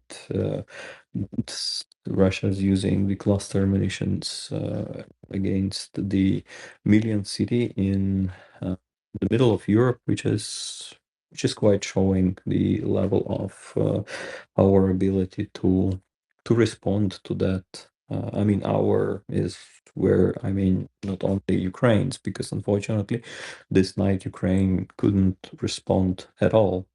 There were no missiles intercepted, just simply because most probably there are no means. I mean, the result shows itself. Like if Ukraine had the means of interception, Ukraine would have used those and definitely did the best to protect Ukrainian people in Ukrainian cities. That's kind of the reality we'll live in. Quite of crazy reality show when one insane murderer is just committing genocidal attacks against the civil population while they cannot achieve anything significant at the battlefield, because brave Ukrainian people and many friends from the countries all over the world are also coming to help Ukraine.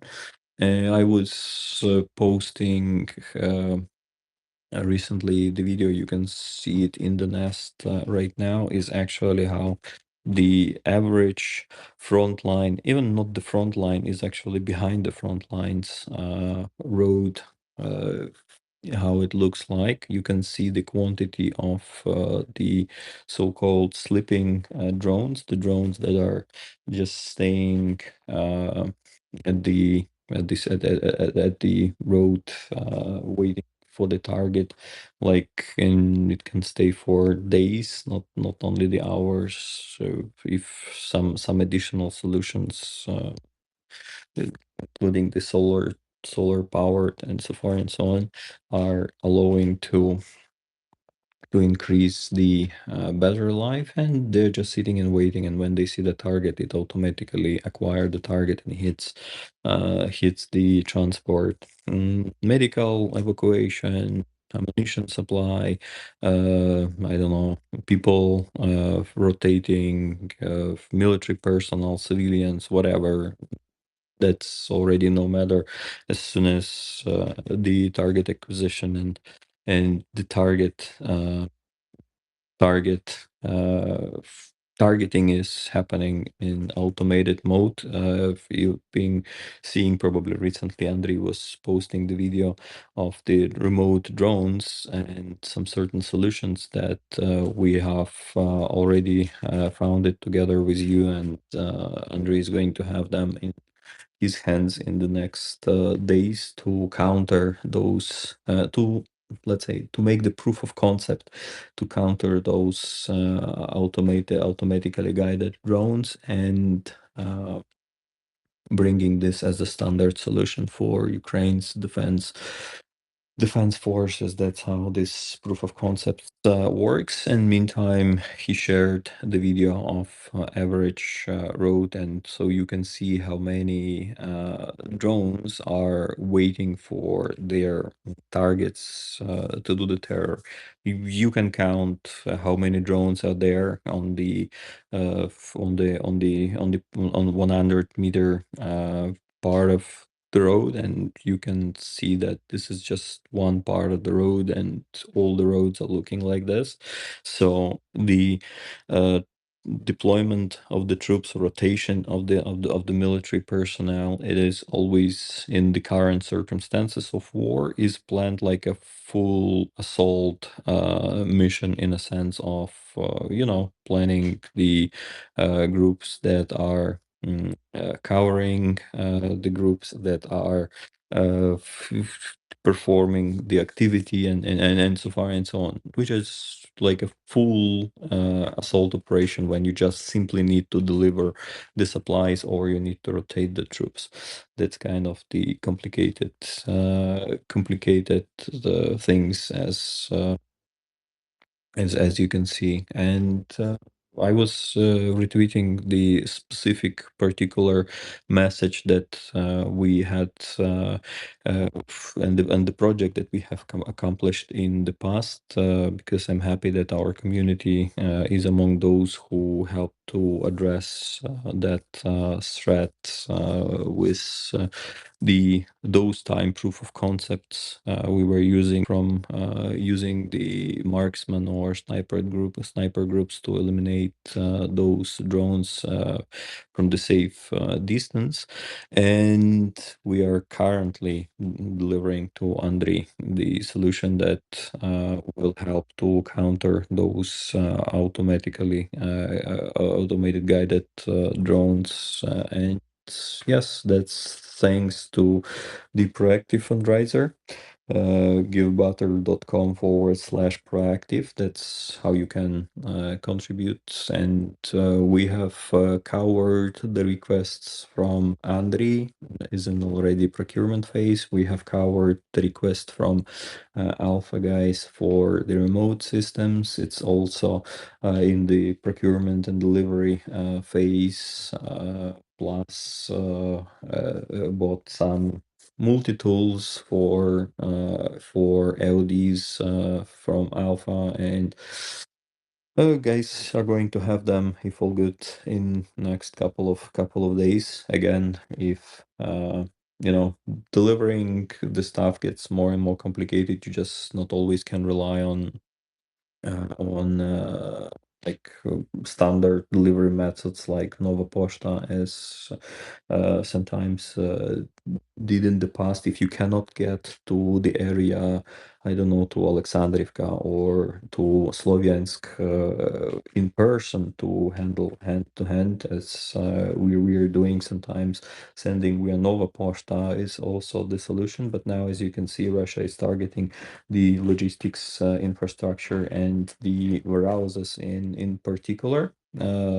Is wrong to say as the response to Ukraine attacking the wildberries, because Russia been targeting Ukraine's infrastructure since 2022, and Russia is not answering. Russia is attacking deliberately, committing the genocidal war crimes that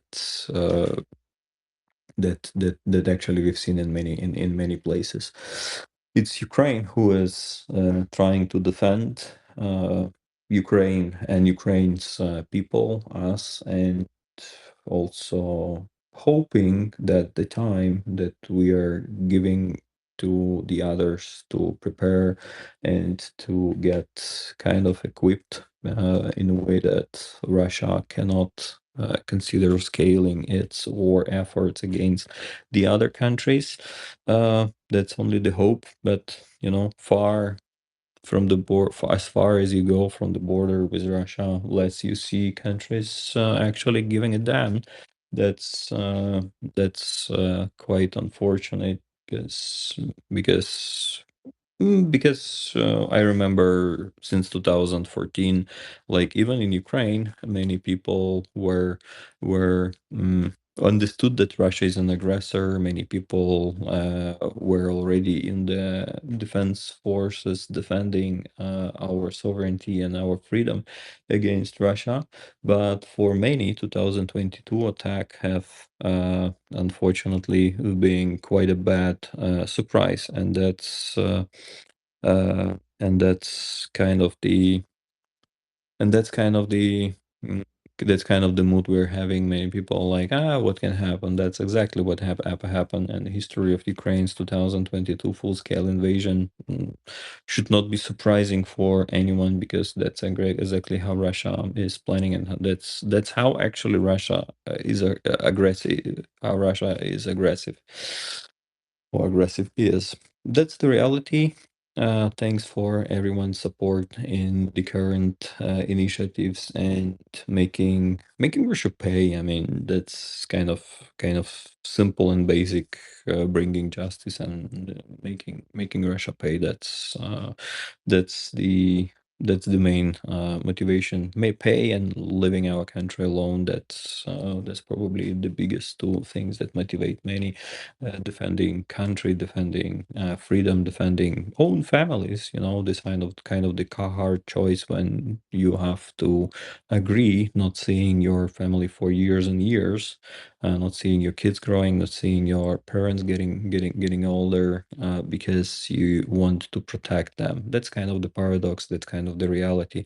And meantime, when you are defending the country you love, Russia is making terror behind your back, shelling the million cities with the cluster munitions to break your morale and making you to surrender. That's something that is worth quite deliberate and very firm punishment, not just deep concerns. Back to you. Do you agree, Mockers?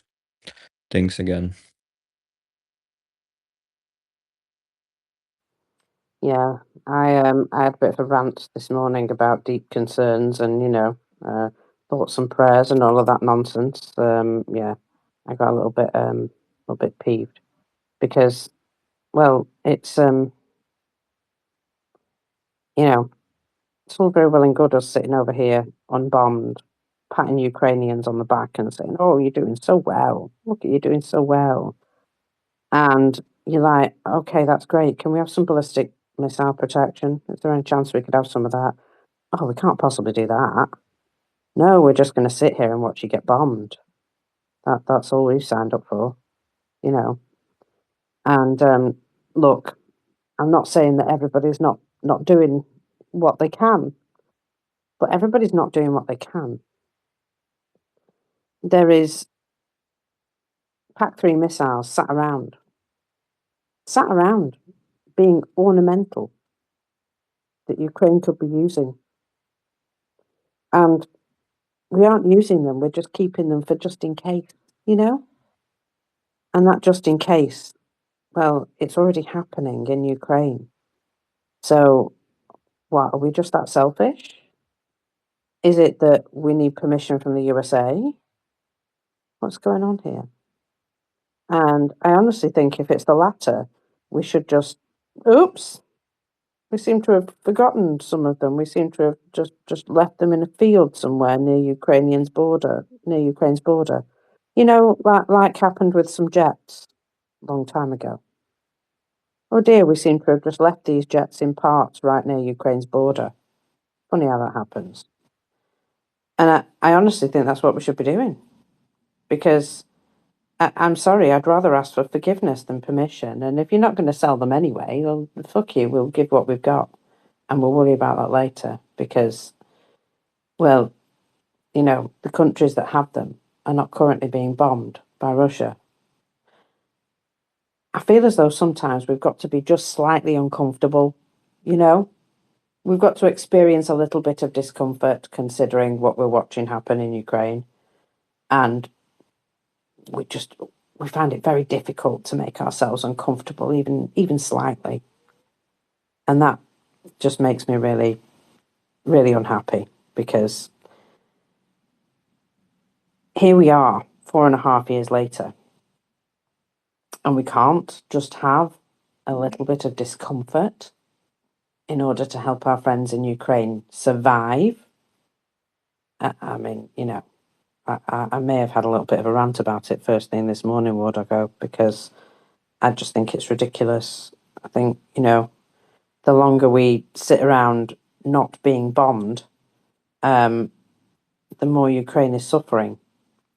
And if we could just give Ukraine some help with their, ability to shoot down ballistic missiles, things wouldn't be great, but they would be easier.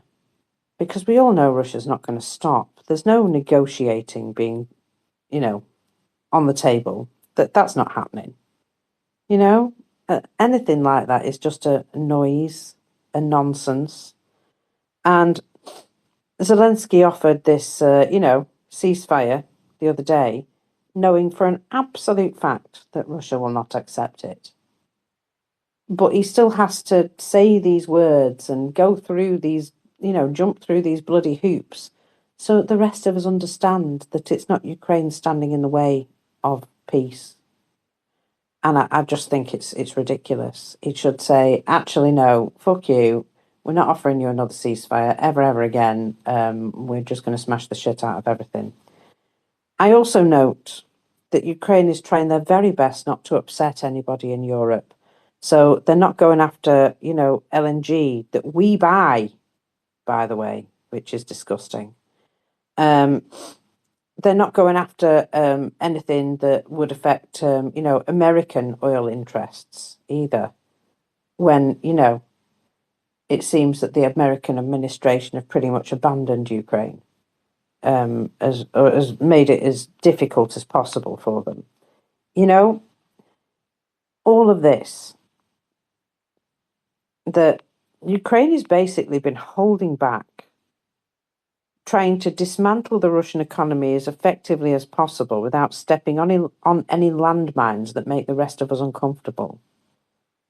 So they can't hit LNG infrastructure because the EU relies on it. Belgium's just ordered the most Russian gas ever.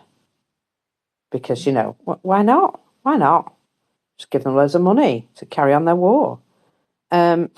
And Ukraine's apparently prohibited from hitting anything that might have a US interest tied to it, which I think is absolutely fucking disgusting that we ask for this favour when we're not doing any favours in return.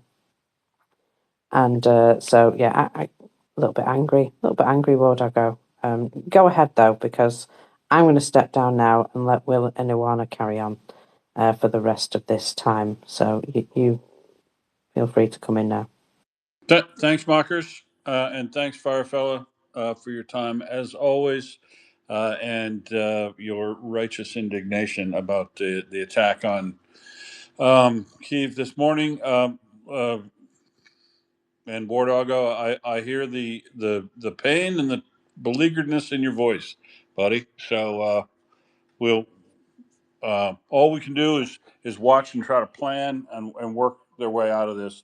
We know for a fact that Ukraine is working as fast as they can on the Freyja system with the European partners. I expect they will get some love out of that much quicker than you would expect, but it's still not going to be this winter. It'll be about a year away maybe.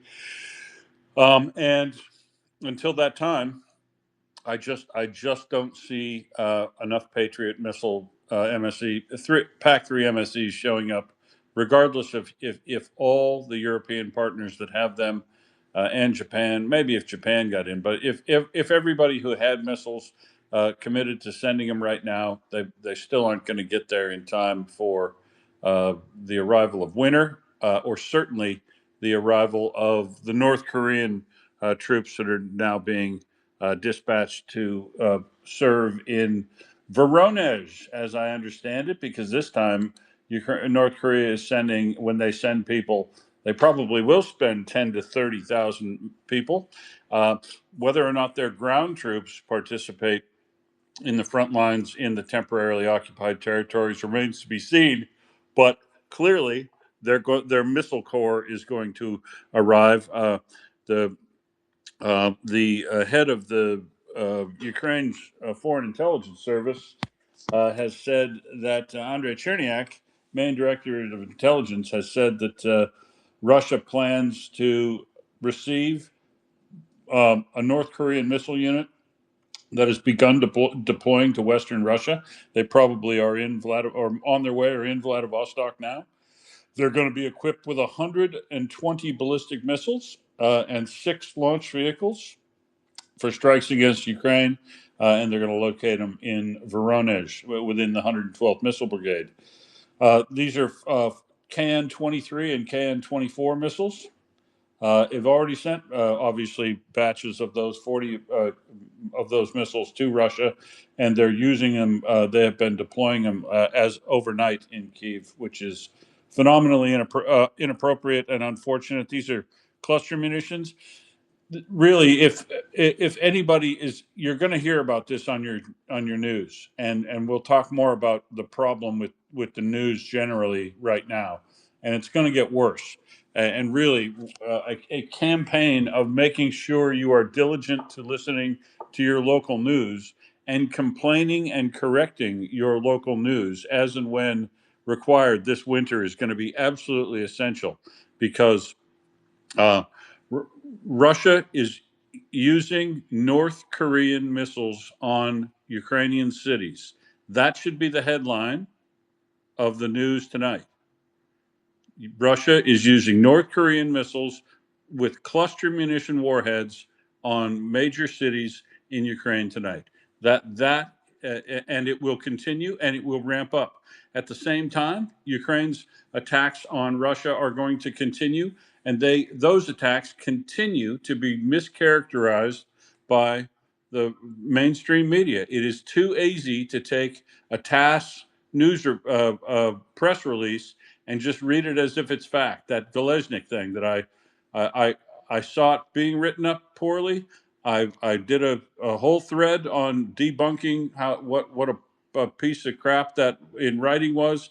I warned the ABC and SBS broadcasting networks here in Australia that it was coming, and they still reported it exactly the wrong way, as if this is a tit for tat exchange between two countries with equally valid points of view.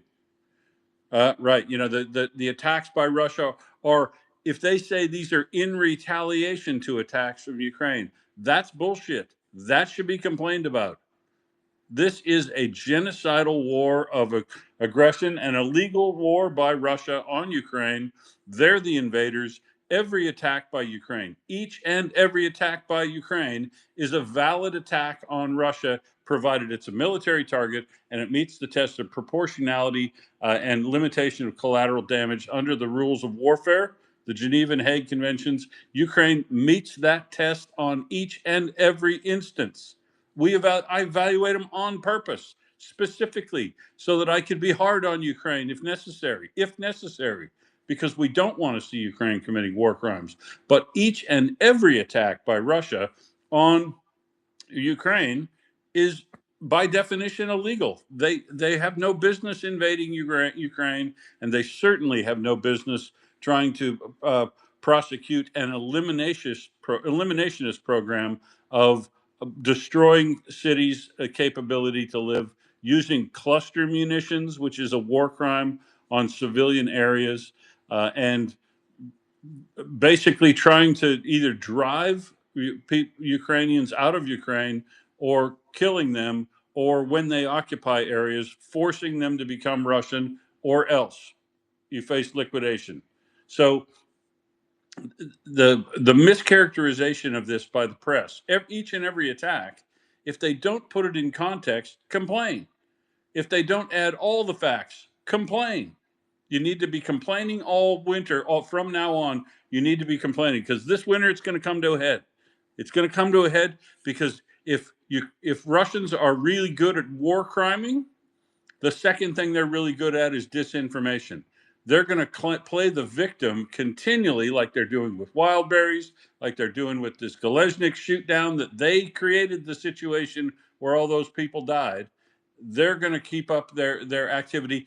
And because our Western media, mainstream media, is so lazy and take TASS news reports as if they are valid, they don't question them, and they certainly don't put them in context. We're going to have this problem all winter long, because this winter is going to be different. This winter, we're not only going to be complaining to our media about failing to categorize and consider the attacks on Kyiv and Odessa and Kharkiv. They wouldn't even make the news unless something else was bumped out. You know, there was no good news that day this winter. But what's going to happen this winter is, in addition to ignoring what Russia is doing in Ukraine, they are going to focus on what Ukraine is doing in Russia and trying to paint that as some sort of tit for tat escalation response type thing. And believe me, there needs to be some massive, massive attacks on Russia this winter, because the only way to deal with ballistic missile threats is to use ballistic missiles on Russia in a manner which is very painful to them, but still doesn't target civilians directly. But it will be very painful to Russia. What's going to happen to it? Not may happen, going to happen to them this winter. And they deserve every single bit of it, because this winter Russia has a big opportunity to freeze in the dark. When Russia, we know Russia, Shamal said it today, we know Russia is going to try to knock out power, light, heat, and water. They've been focusing more on water this year. They definitely want to make the cities unlivable in Ukraine this winter. And we know from last winter what they did. Very hard winter. Guess who's going to have a winter like that this year, though? This year, Russia's going to have that same winter. And I don't want to hear one tiny little fucking bit of lamenting for the poor Russians this winter. Not one peep. If I hear one peep out of our media about how the civilians in Russia are suffering, I am going to spew at them, which I normally do anyway. It is the attacks by Ukraine, which I hope create a massive, massive blackout. And I spent yesterday actually picking all the targets and drawing red circles around them as if I have some capability to steer missiles and drones toward those things. But I went ahead and did an electrical infrastructure uh, red circle list yesterday, just in the hopes that my Christmas dreams come true. And even though I don't believe in Christmas, but whatever, I still want to see that's going to happen. And I want to see the missile factory and the drone factory red circles get filled. I want to see the crude oil export capacity get refilled, and I want to continue to revisit these refineries all winter long. And when it happens and the hell is unleashed on Russia and they start whining and bitching and moaning like only Russians can do, no one plays the whiny bitch more than victim, the dictum more than Russia does. Nobody plays dictum better than Russia does. And I guarantee it's going to happen. So we need to be ready to head off the disinfo and misinfo that's going to be produced by Russia this winter. Everybody's got to play a part, or we are going to be flooded with garbage this winter. Ioana, how are you? You've got a co-host. Yes, good morning, Will. Have you seen? It's written underneath my avatar. I can't even believe it. But yes, I am a co-host. Thank you, thank you. I don't know, they changed something to the app or something. Um, anyway, so it was a very rough night. And to be honest, I'm ashamed to say that I'm tired because I am, but if I'm thinking about people in Ukraine, I'm really ashamed to use this word because this is no comparison between our thing and what is happening in Ukraine. It was such a horrendous night last night, and to know that Ukraine doesn't have interceptors, and to see that Russia is utilizing everything to take advantage of this situation makes me feel so bad about being European and not doing more. um, I mean, it's a European city, a European capital, and we have seen ballistic missiles with, how do you call it, dispersed munition or cluster munition. Yeah, cluster munitions. Um, I believe it contains something incendiary because I've seen horrendous fires in Kyiv. I'm not sure about this. This is just my impression. And I was thinking, Ukrainian firefighters are helping France at this moment. And I guess Putin was pissed about it because, in Russia they don't really manage to extinguish fires in the proper time, and maybe they tried to use this kind of munitions just because they were, upset. I don't know. I'm speculating, but the idea is that we shouldn't accept this, and we kind of learn to accept this for 4 years and a half, and this is not a situation that should be accepted. And as you said, there is a clear difference between what Ukraine is doing, striking Russia's, um,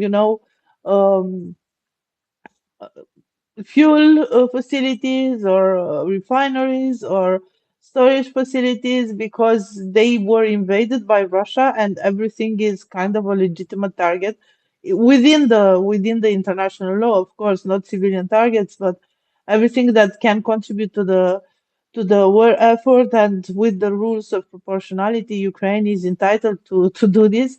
While Russia, by starting the invasion, positioned itself as a war crime aggressor state from the very first day. So there is no comparison, there is no equivalence between what Russia is doing and what Ukraine is doing. And yes, Russia started to target, postal services or things like this because, but they did it before. But right now they are trying to do kind of the same in order to give us this impression that there is an equivalence. There isn't an equivalence, and we have to be very clear about it. And I don't know what France and Italy and UK are doing right now, but my God, do something for the Freyja system to happen soon, because winter is coming, and I don't want for Ukraine nights like this again and again and again. So we have to do something. I don't know what we can do. I feel powerless right now, but I guess we have to figure it out. Back to you.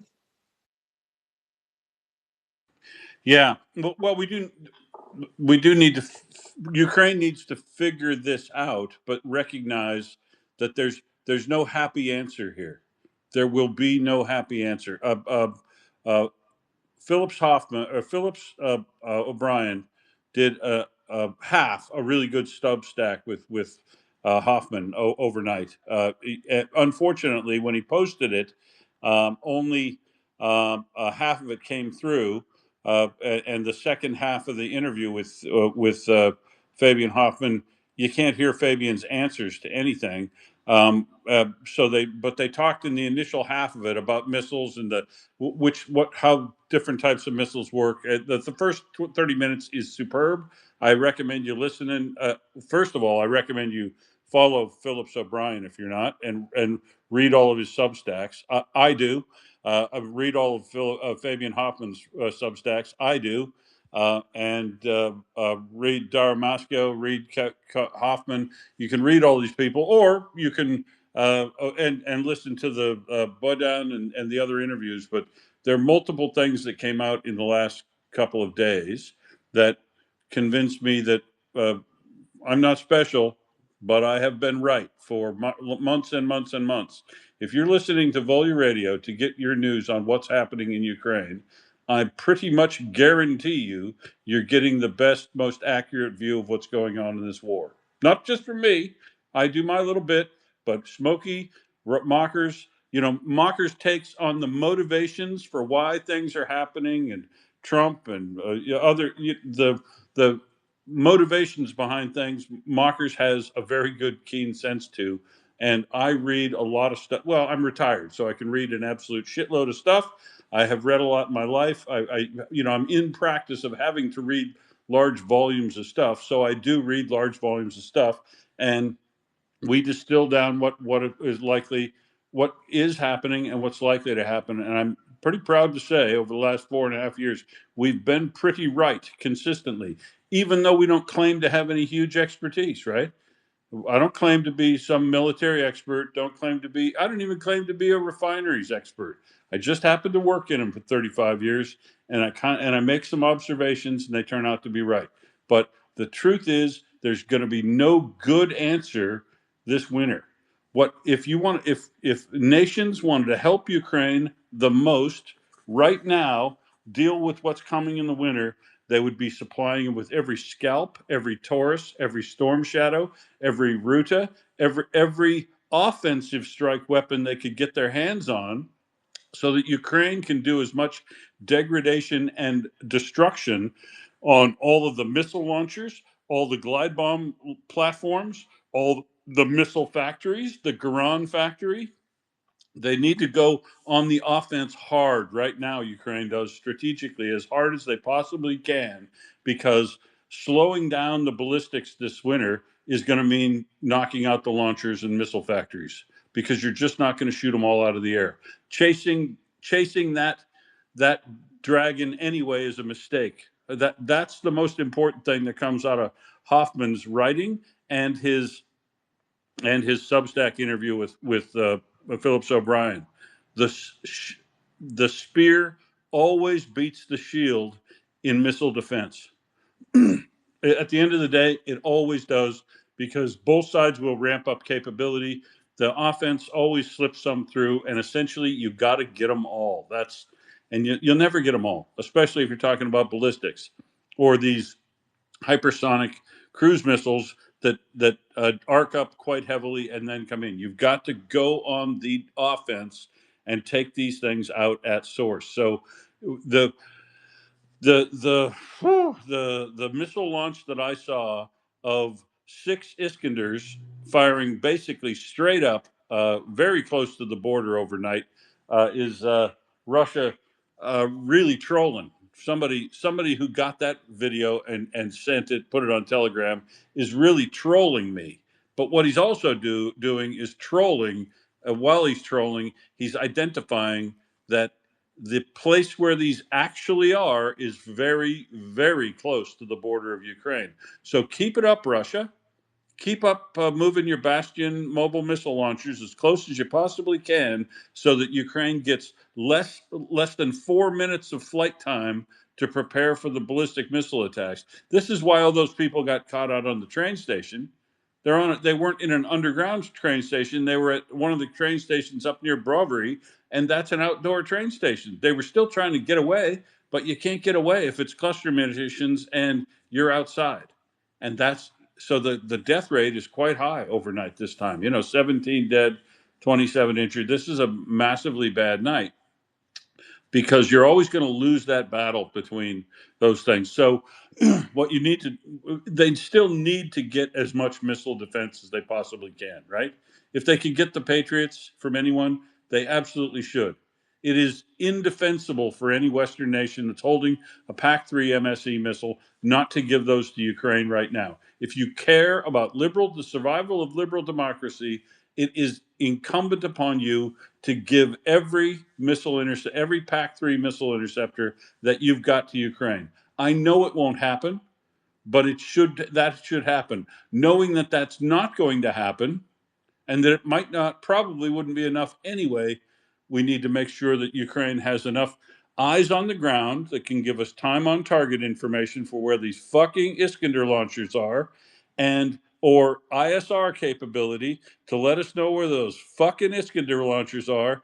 And as soon as those sons of bitches open up, the FP7s and FP9s ought to be standby waiting for the next attack by Russia, so they can do counter battery fire on those and wipe out every possible launcher that they possibly can at the same time, before Russia knows that how many ballistic missile launchers you have, right? When they get FP7s and FP9s, they should build up quite a stock of them.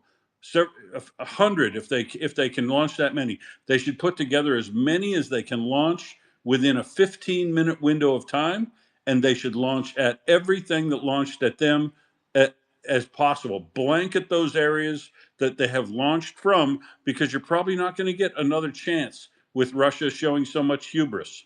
But those launchers are deadly close to the front lines, folks, or to the border of Ukraine, and they could all be dead, dead, dead.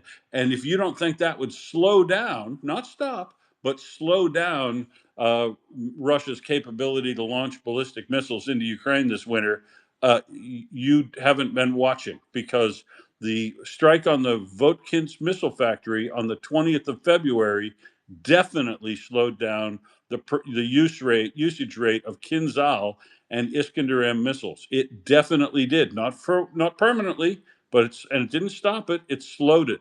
But that's what we need to see, because this is going to be a very imperfect winter.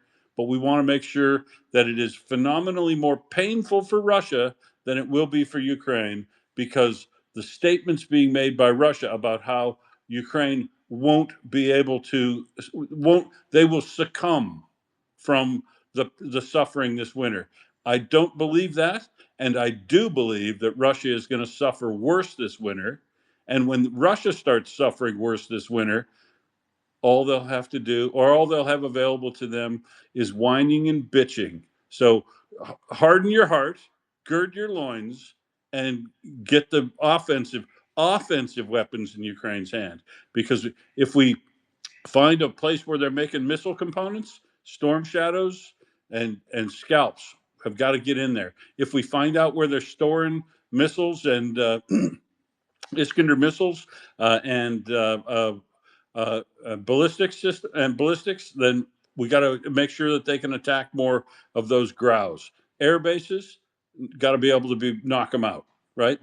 We have to get a lot of damage on Russia's capability to deliver weapons to Ukraine, and then I hope they have enough left to make sure they can knock out about a dozen major substations and 2 major power plants, and you'll see some serious pain delivered on the industrial capability and the railway capability of Russia this winter, and we'll see who suffers worse this winter and might be ready to collapse as a result of it. Peter.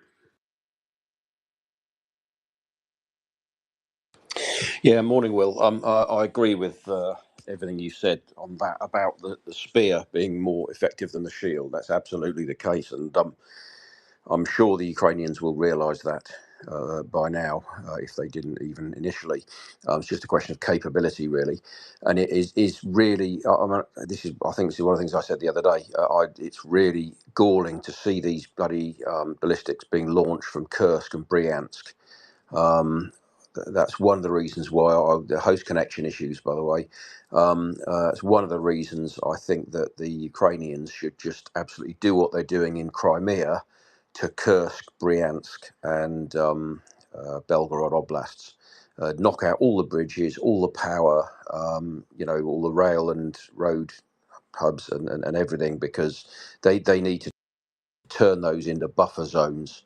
And just deny the Russians operation in those areas, and that will relieve the pressure on the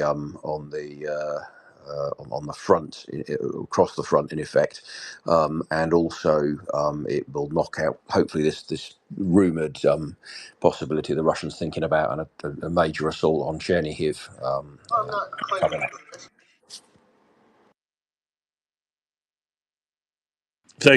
Thanks, Peter. Monica, go ahead.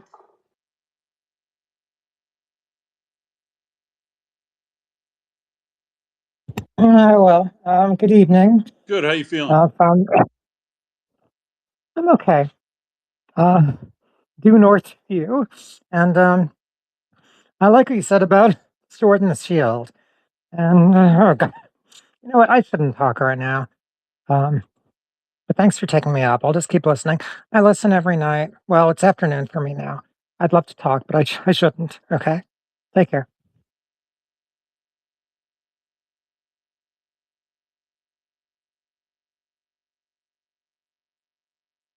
Yeah, shoot us a note if you've got anything you want to say, Monica, and I'll read it out. Ioana, go ahead. Yeah, so I wanted to thank Monica and to say that I agree with you, Will. Everything should be done in order to take down those capabilities from Russia. Target the planes, target the storage facilities for munition, target the launchers. Of course, Spear is more efficient, and that's why Ukraine needs offensive weapons. And to be honest, people don't understand that Ukraine doesn't have a choice. Ukraine doesn't have a choice. This is the only choice Ukraine has to target things inside Russia, because at the front line it's very difficult to make advances right now. There is the famous kill zone that we know. With the drones and everything. So it's very difficult to do something else. So what you have to do is target the supply lines, the way through which weapons, munition, food, and everything arrives in Ukraine. Ukraine doesn't have a choice. That's what Ukraine must do, even if, Russia claims that all these strikes are retaliation for what Ukraine did. What choice do they have? They don't have a choice. While Russia has a choice. Russia can just leave, can just leave. But Putin, despite the so many chances that were given to him to put an end to the war, doesn't want to end the war. Even, the Armenian president told him, you have to end the war. Even Xi Jinping kind of hinted, you have to end the war.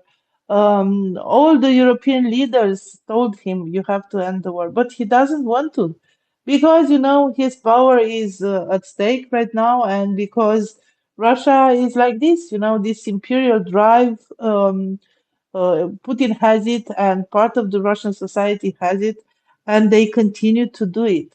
So that's another difference. Ukraine doesn't have a choice, while Russia has a choice. And there will be elections in Russia in September, and I want people to understand it's parliamentary elections. It's not presidential elections. The next presidential elections will be in 2030. So Putin is stable in power right now, and he will be there until 2030 and even probably afterwards if nothing changes. These parliamentary elections are probably, not very like honest elections. They will take care of it, and yeah, Putin is in power for 22 years as president, plus the 4 years when Medvedev was his puppet. So basically 26 years. So this century, I want to underline this. This century, last Russia was led by Putin. So yeah, that's what I wanted to say. Russia has a choice. Ukraine doesn't.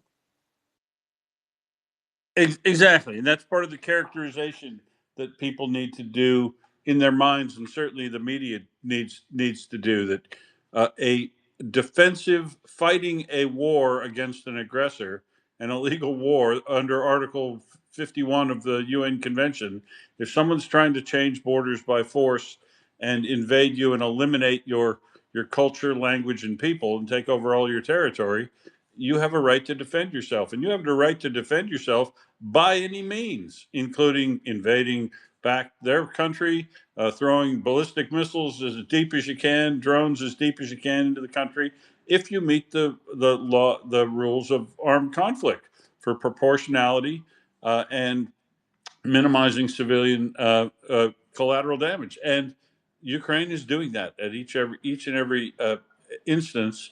And so here's something that all countries need to dig deep right now. And I'm looking right at you, Ireland, because Ireland has an opportunity here, especially with the hubris that develops by Russia.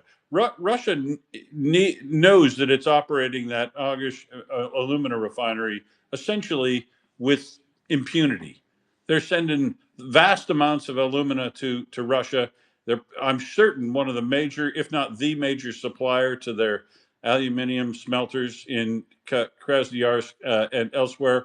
And if after doing nothing for so long, Ireland acted quickly, decided it was the right thing to do, broke, and then didn't hem and haw, and they cut off that stream of alumina to Russia. That's bodies of missiles right there, folks. It's a critical mineral that's used in the production of major body, not electronic components. It's not a high quality processor or something like that, but they need vast quantities of it, and they're getting it from Ireland right now without any slowdown and delay, probably even growing in volume right now, whilst also not being a good corporate citizen in Ireland, frankly. And so doing something about that, Ireland, if you want to remain neutral, but you want to do something about the slaughter and horror that you're going to see in Ukraine this winter, nobody in Ireland should let their government off the hook over watching what's going to happen in Ukraine this winter unless they're willing to do something about alumina provision to Russia. because it could make a dent. It's not going to stop everything. But their approach that you've got to prove that it's 100% of it is going into weapons manufacturing, and that that it would make any difference to us before we'll do anything, is really weak sauce from a country. If you want to remain neutral, you've also got to remain neutral by making sure that you're not facilitating the enemy, the aggressor in a war as well, because otherwise you're just part of the problem. Frankly, you're an ally of Russia in waging this war on Ukraine, especially this ballistic war that they will not be able to defend themselves from this summer, this winter. Actually, Will, The urgency's here for even countries like Ireland, but as well as all the ones that actually have interceptors or weapons they can provide Ukraine. yeah, I wanted to say that Australia might have something to do here, because actually Ireland doesn't want to close that company, or redirect the exports of alumina, because it's also supplied by Rusal, by the mines that Rusal had in Guinea and Yeah, the bauxite. Brazil. Yeah, the bauxite Yeah. mines. And if they will say we will not longer sell to Russia, probably the supply with the raw material, with the bauxite, will end, because Rusal will say we will not supply you, and they fear losing jobs. But Australia, this is a very specific type of bauxite, trihydrate bauxite, alumina, or something like this, and it can be found in some places in the world. One of them is Australia. Australia doesn't sell to Guinness right now because Rusal is under sanctions. But Yeah, right. if they will stop working with Rusal, Australia can supply that factory. So I don't know. Maybe this is a line of attack. Talking with Australian companies, maybe offering the supply of raw material to. I know that navigation right now is in trouble, and so on and so forth. But maybe this can be a solution to say, you will not be left without supply. There are other suppliers that can compensate, and you just cut the links with Rusal. What do you think?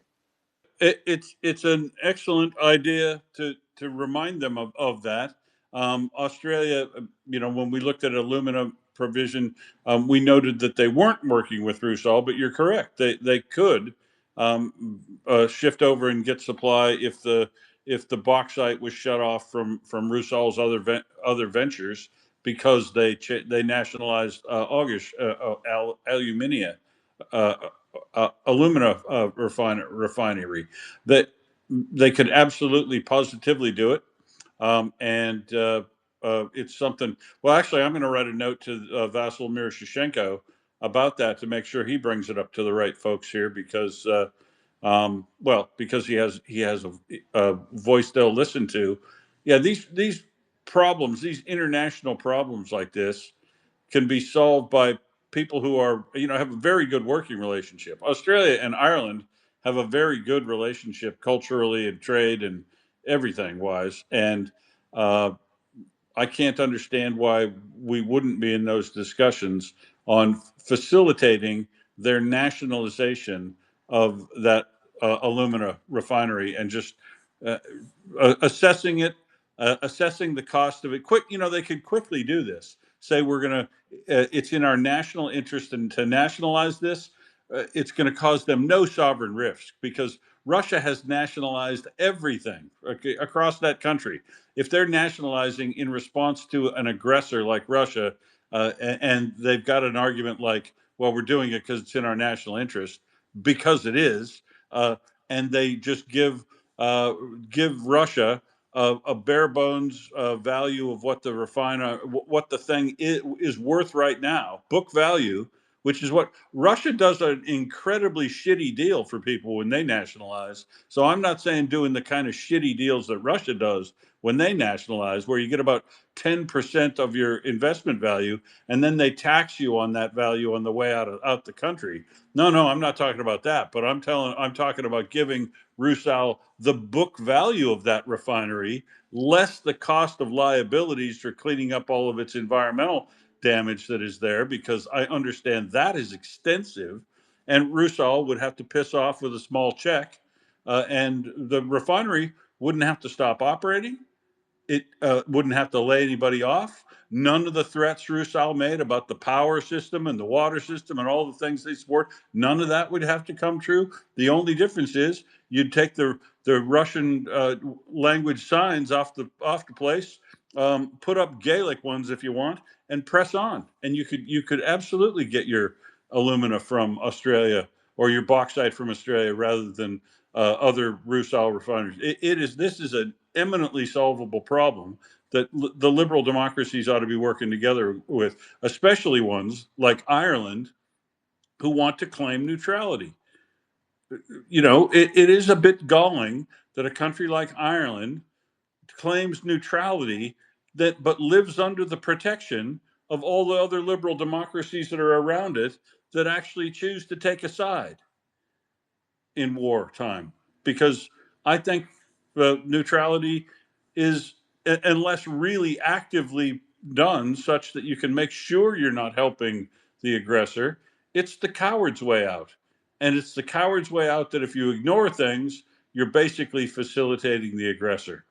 And so I have an ethical problem with neutrality, especially in this war where it couldn't be clearer who, you know, if let's say Russia finally did win out and then, you know, started to come after Ireland. Do you think Ukraine would be your partner at that time? I mean, it's just the failure to take an ethical and moral stand on this war never ceases to amaze me, Ioana.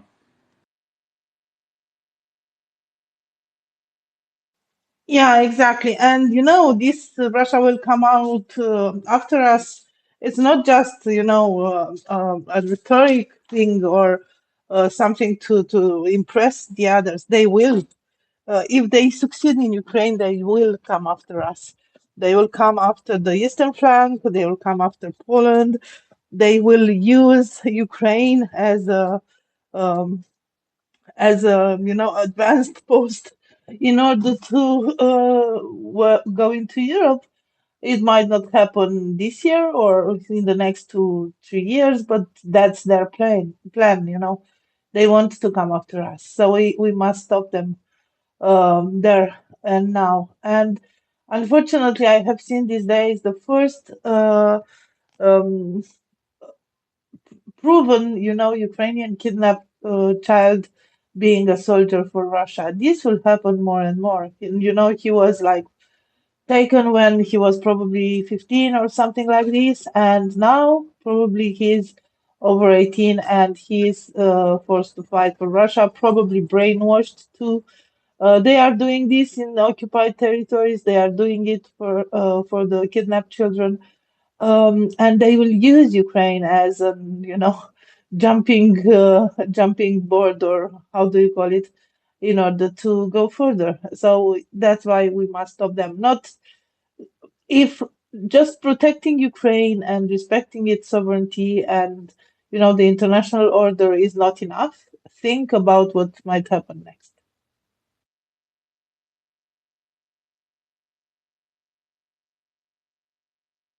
I couldn't get to my button. Yeah, and look, they are at war with you now. They are coming for it. It's not rhetorical to say Russia's already at war with Europe. I mean, what is the? I can't believe there's no effect of firing North Korean missiles into Ukraine. But I'm telling you, in one more month's time, it's going to be North Koreans firing North Korean missiles into Ukraine. Is that going to do it? Is that people are going to wake the fuck up to this is a world war already, and if you don't engage now, you're literally going to be fighting these guys directly on your own territory sooner or later. And the things that continually get through. There's this. I just whacked it up in the nest in Leipzig, which I'm uh, uh, informed is not in Russia. It's in Germany, of course. An Antonov cargo plane was waiting to pick some stuff up and move from Leipzig to well, probably down to Poland to get on the train to come into Ukraine. They found a drone carrying an explosive package and a detonator was found near a parked Ukrainian Antonov cargo plane. The discovery triggered a major police investigation, forcing a temporary shutdown and flight diversions around the airport. Bomb disposal robots inspected the site. Inspectors suspect Russian sabotage. I do too. Now, is anything going to happen as a result of that? Russians disrupting an airport traffic? I mean, it's not like something almost happened and you know it's a hypothetical. They actually suffered damages from this. Sure, the plane didn't get blown up because they were probably waiting for it to take off or right before it took off and get moving so it could cause bigger damage. But they've actually triggered, you know, a costly response, a costly investigation, an airport diversions and closure. These are real costs. Is Germany going to do anything about that sort of hybrid attack on their territory? I mean, is Germany going to launch some similar attacks into Russia? Even that? When are the hybrid attacks going to start on Russia from Finland and Sweden and Germany and Poland and Estonia? And, you know, when's Romania going to fly some drones into Russia?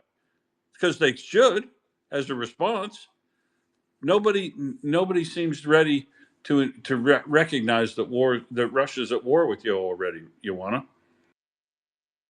Yeah, and that there is a paradox here because recently Romania took down 4 drones, Russian drones, and the sign now is that they will be taken down as soon as it's possible. You know, the F-16 patrolling the border area and so on. And this is following several modifications in the law because previously we didn't have like provisions to do this. And you know what the paradox is? The illiberal populist parties, they claim themselves to be sovereignist. I mean, claiming to defend the sovereignty of Romania. And do you know how these parties voted? No, Of how course, are they they are voting? sponsored by the Russians. They voted against. They voted against taking down the drones. They voted against those laws that actually protect Romania and so on. And they are, you know, the links with Russia are very clear for these parties, and they Have they are made working an from the alternate inside. proposal of what they'd like to see done? No, no. I mean, the alternate proposal is be friends with Russia because Russia is the future. That's the alternate proposal. So yeah, my point is, yes, we have seen these hybrid attacks everywhere, but there is also a very insidious attack from the inside, you know, with all these illiberal parties that are sponsored by Russia in several countries. We have seen happening in Bulgaria, we have seen it happening in Czech Republic, in Poland, in France, and so on. So we have to be very careful about this too, especially, you know, because Russia, have you France. informed them that Russia's only the future if you're from the 17th century? Do they know that Russia is there is a Russian airline that is getting licensed right now to carry passengers by dirigible, by you know balloon because they can't get aircraft parts. Yeah, I mean, there is an element of cognitive dissonance because they don't really understand how life is in Russia, how Russia is promoting, is doing, you know. Um, Basically, they are investing everything in the war and not doing what they have to do for the people. Imagine, you know, I do this comparison all the time. Russia has all the resources in the world and has is the biggest country in the world by surface. And they could have had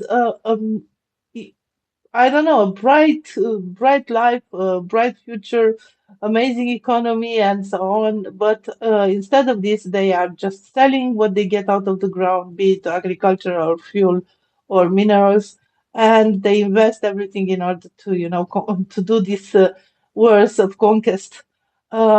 they do not invest in themselves. So I don't know how Russia can be the future. I mean, only if we want to get back to the past, because right now parts of Russia are back in Soviet Union by the standard of life, isn't it? Absolutely. I mean, by what measure is Russia the future? Honestly, I just want to know that. Airline travel? Nope. They're moving back to the 18th century. Uh, Romania has way more water supply system coverage and way better indoor toilet systems than Russia does. Any measure in Ukraine, any measure in Romania, it does not paint um, Russia as the future. It just doesn't. It's so completely false that it just doesn't withstand any sort of scrutiny, and that's why I asked. So, what is your alternative?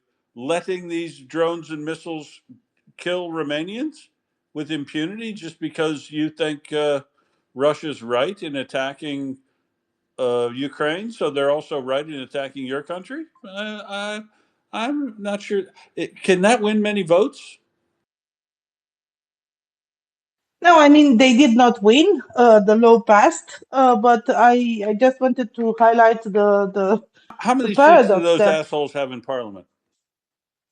oh they have quite a lot. They have like 25% or something like this right now, and Fuck. with some other smaller parties they reached to up to 33, but only our voted like this, so 25% or so. I think. Can you send them all to summer camp in Russia? Maybe something like that. I don't know. Oh, I'd wish I'd wish to do this. Yeah. Actually, yeah. Yenny, how are you today? I'm doing good. I am. Um, you're absolutely correct. The NBA should respond more kinetically to what fuckery, or at least go after Russia legally. So there are flights, for the most part, uh, the pilots don't need the GPS system to be able to land your aircraft into a specific airport. Uh, so for a lot of airports, you can rely on other systems in order to safely get your plane down on the ground. But there is an airport in Estonia that does not. You need the GPS, and I know the Finnair has had to cancel a lot of flights. This is something that costs Finnair money.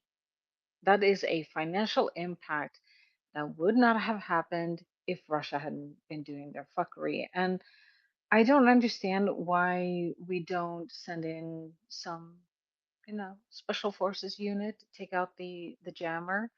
And when Russia starts crying and bitching, just go like, it wasn't us. Just like they do. They do this all the time. Exactly. How Don't know many? what you're talking about, pal. Yeah, exactly. Just like going, I have absolutely no clue what you're just talking about. But it's a shame that that jammer that you denied. Because actually, here's the thing: how if you sent in special forces and they took out these jammers, there's one up by Murmansk and there's one down by Kaliningrad. Kaliningrad. Yeah, and Leningrad Oblast somewhere there. So if you send in a special forces team, take out these jammers. Russia denies that these jammers exist. So what are they gonna do? Like seriously, what are they gonna Yeah, do? you blew up our jammer. What jammer? Yeah, exactly.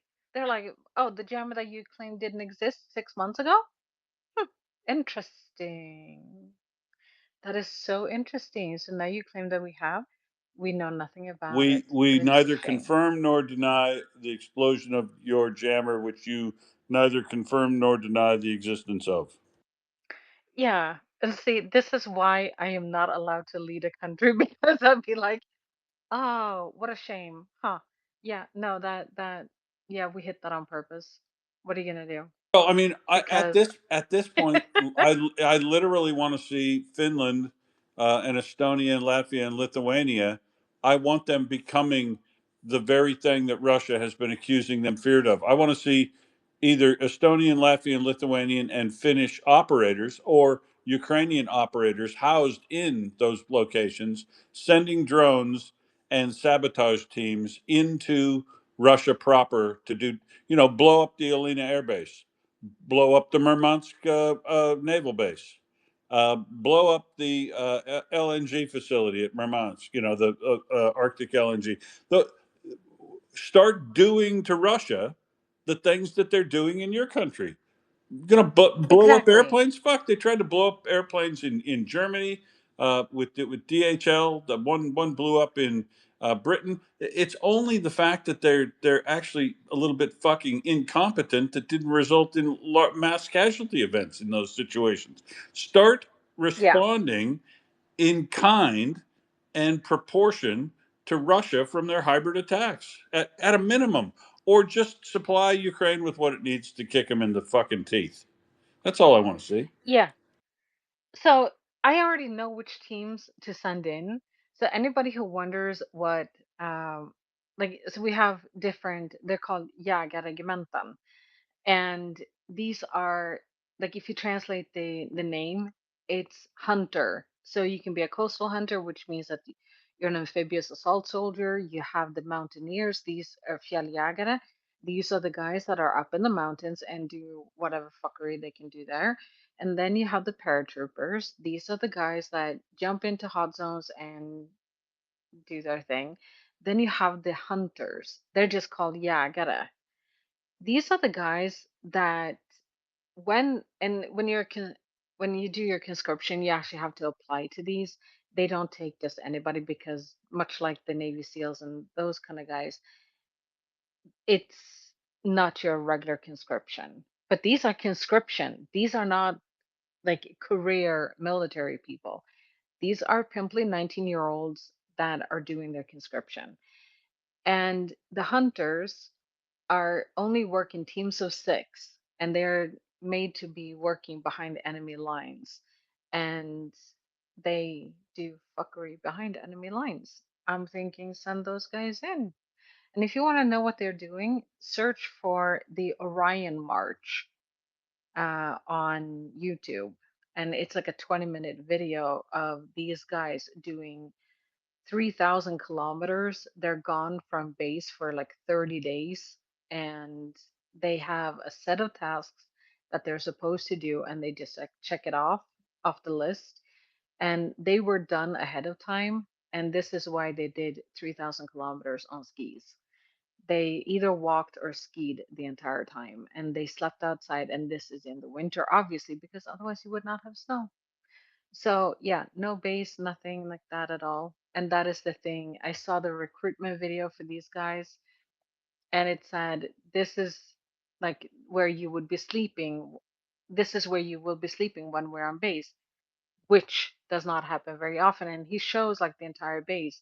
And at the end of everything that he showed, he ends with, which does not happen very often. These are the guys that are out in the field training in -40 for a week at a time. So yeah, I would like to see Russia countering that. They don't even dress their soldiers properly. Fuck those guys. And fuck Russia too. Thank you. And now Nal is here, and he's like one of the coastal hunters. He's the one that like swam in water that is freezing cold. He's insane. Don't fuck with him either. No, let's have popcorn and beer. That's my thing. And heavy metal.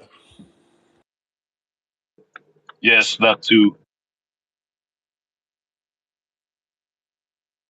Don't ever forget the heavy metal. Yeah. So this is where we're at. Russia trying to bomb planes in Germany. North Korean troops arriving to fire missiles into Ukraine this winter to maximize. Look at how cynical that is.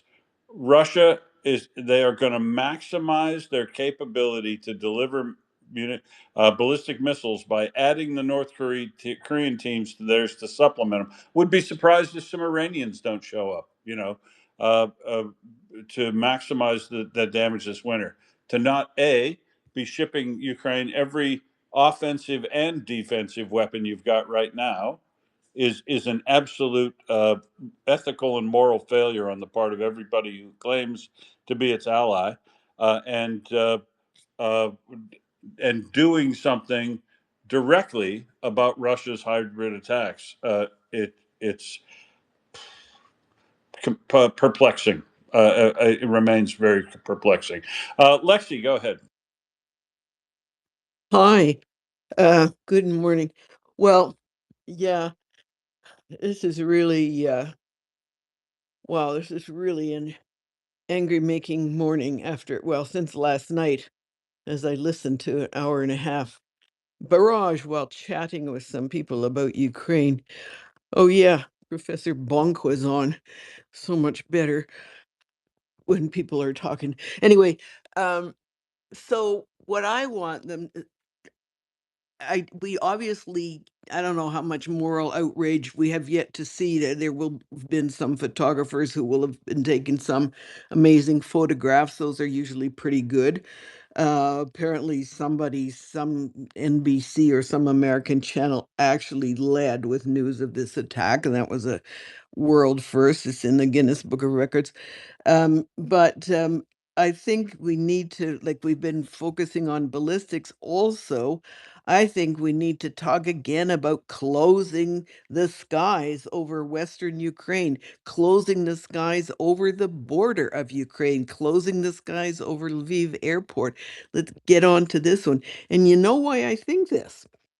Because from my listening post here, you know what these Russians think is going to happen, and these are not like your rabid pro-war Russians. These are your rabid Russian dissidents, and they think that Putin, for his provocation, once he gets his, I guess it's once he gets his last push, big mobilization underway, they think that they've been watching, you see, and Russia's been throwing drones at Poland, and Poland is doing nothing.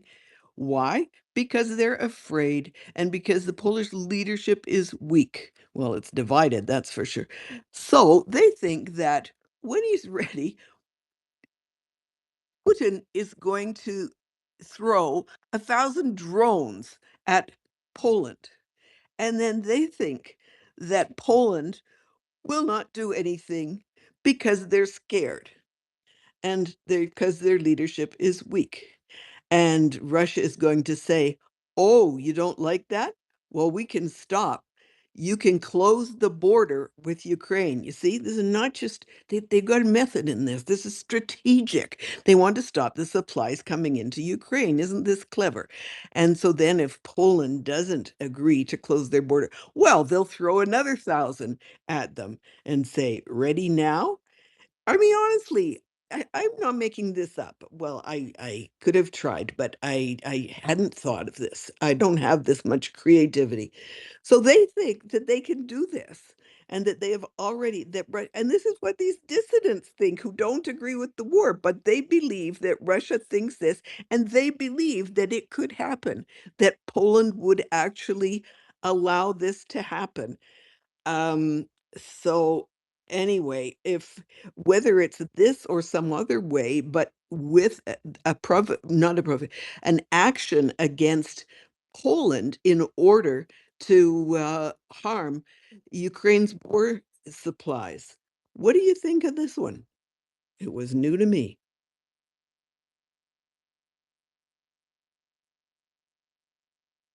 Sorry, I couldn't get back to my mic. I was trying to get Lev up. It's new to me too, Lexi. I don't have anything to add to it right yet. I'll have to read more about it.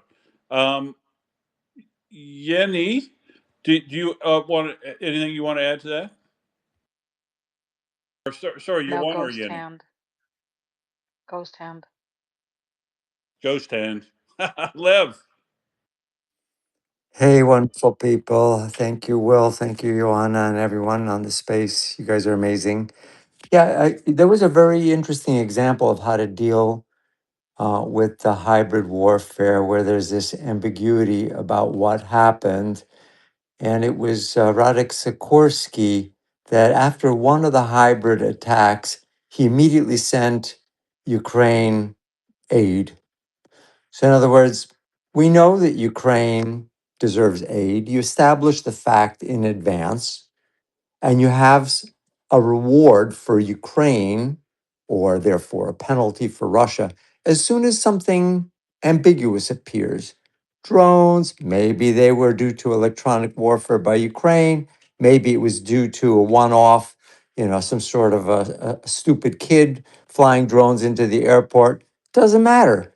You've already established that Ukraine should get more aid or more weapons or more sanctions should be levied against Russia. You have the penalty ready to be thrown at Russia as soon as something weird and ambiguous appears. So it doesn't have to be proven because if you have to wait to prove it, too much time elapses before you actually are able to prove it, and then you have to take action. So you have to have a little reserve of things that you're going to use as soon as something vague appears. Anyway, so Sikorsky was the guy who did this at one point. I think it was drones at Warsaw Airport or something that were never proven to be Russian. So he just immediately did something to help Ukraine, which we've already established that Ukraine should have more help. We've already established that Russians should have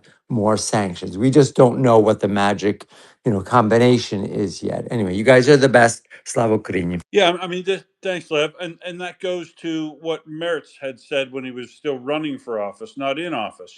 Pre-programmed stuff that if Russia doesn't do, and John Ascoli recommended this too. Set it up such that um, uh, Russia needs to agree to an unconditional ceasefire in 1 month's time, or we're giving a quarter of all of the seized assets to hand them over to Russia or hand them over to Ukraine, right? And then another month goes by and they get the next 25%. Just set things down so the next time Russia does an escalation, the response is pre-programmed in to happen as soon as the provocation takes place, right? Like Mertz would say, Brilliant. if they don't agree to a ceasefire, we're giving Ukraine Taurus. It just never happens. They never pre-program Exactly. it. Use the clock to your advantage. Use the calendar to your advantage. Because the way it's been is Russia just sort of uses time to its advantage and waits for the very cumbersome democracies of the world to react. Awesome idea. Yeah. So Ioana, I'll just quickly say they've struck another of the three refineries in Ufa today. They did a good job too. The first video looked like only one strike, but I see two good ground fires going in process units there in that refinery. So me likey, another refinery strike today. Three refineries in Ufa. There's they've got the whole collect the whole set out there. They've got a fuels refinery, they've got a refinery and petrochemical plant. They got a refinery and a lubricating oil. Those are Heather's favorite, a lube refinery. So they hit all three, I think, but we'll have to wait and see when we get some satellite data. But three hits over a week means probably a trip to each refinery, and we'll see. And this was another thing that um, uh, I objected to. I didn't object. I disagreed with Phillips O'Brien in his podcast. So I mean, I answered that. The folks that say, well, it looks like there's I can't see Ukraine's strategy here. They keep shifting around. First they hit refineries, and then they do this. Here's the thing they don't get. The premise of the question is, or the assumption is completely wrong. Ukraine has been hitting basically a refinery a day, but when they're knocking out 206 ships on the Azov, they're knocking out the power in Crimea. They're knocking out all the supply trucks in mid-range strikes, and they're knocking out wild berries at the same time. The refineries anymore, they're a little bit blasé. They get lost in the shuffle. The other thing is these refineries, you don't need to hit a refinery over and over and over. You hit it till it shuts down, and you note that there haven't been any return trips to Karishi refinery near St. Petersburg, the really big one. The reason they haven't returned there yet is because they haven't tried to start it up again. You can sit and watch firms and see whether or not a refinery is cold, operating normally, or operating at startup. And you wait till it's operating at startup, and you send in the space invaders. And so that's what Ukraine's been doing here. They haven't stopped on the refineries at all. They're just doing them in the background, whilst also disassembling the internal economy of Russia with the wildberry strikes. It's this is pretty coordinated and pretty brilliant to take down the Russian financial system by cutting off virtually all of its capacity to generate foreign capital as much as you can, and then cutting off its capability to manage logistics inside the country in the way that it's developed itself with huge, smaller number but huge things like I think wildberries, for the shit it's moving around is bigger than Amazon is in America or similar to it. And taking those out both hurts logistics of Russia's supply to its troops because it's not doing enough itself. It also creates a massive credit crisis for them. When VTB can't pay back their $18 billion loans to VTB Bank, when Wildberries is stuck there, what kind of a problem do you reckon VTB is going to have once Wildberry goes into administration? VTB will probably go down because they hold the bulk of Wildberry's $18 billion in loans, and there's another $9 billion in debt outstanding at Ozone and the other minor suppliers. So when Wildberries is done, Ozone's next, and the attempt to try to collapse the Russian economy from internally, from debt crises, and so both a credit crisis and a financial crisis could be generated for them at the same time, and that can be existential for a country. It could be. I'm not saying it's gonna be for sure, but I see a black swan coming still this year, and at least one, and it could be severe enough that Russia decides it has to withdraw from the war for one reason or another. Right? Putin could die first, or Putin could die after. We know that Putin's going to die when this war ends, but is the war going to end in conjunction with him dying, or is the war going to end and then they decide that he needs to go because he's going out this war one way, which is why no incentive whatever for Putin to negotiate anything. He thinks he's winning because he's being lied to, or he's helping facilitate the codependency of lying over there because he's consistently pointing at maps and talking about Russia being on average 23 kilometers farther into Ukraine than they actually are, and that they're moving forward on all axes and things are great. And Ukraine's going to finish soon. And not only will we not relax any of our demands, we'll add more if you challenge us at all. So he thinks he's winning, but if he thinks he's winning and he's a bit of a micromanager, that can be a good thing for Ukraine because if he thinks he's winning or that he needs to win quicker and he causes a mobilization, we were talking about this with Alan earlier today, and a lot of people are concerned about a mobilization. I would be concerned about a mobilization, but not heavily worried about a mobilization because remember, the problems that a mobilization could cause inside Russia could be worse than not a mobilization. You got to take sure you want to get go from 30,000 troops you're recruiting a month to 60,000. Realistically, they want to go to 60,000. You got to put all those people on the government payroll, and you haven't got the cash to do it. You got to equip all those people, and most of them used to get equipped through the wildberries, and they won't be able to do that. Then you got to move them to the front, and you ain't got fuel to do all that, and you got to train them, and you're not doing that anyway. But you're going to have to feed them, and you're going to have to clothe them, and you're going to have to provide them bullets and bandages and everything at the front, and you're already being starved of resources at the front. This doesn't paint the picture of a highly effective fighting force augmenting the Russians that are there now and going backwards to the tune of 7,000 people a month. Right? Sure, they took 100 square kilometers in July, but they lost territory in February and March and April, and only in May and June and July did they go back to. Sorry, June they also lost 9 square kilometers. They've gone back to taking aerial land, but aerial land at the cost of 35,000 troops last month.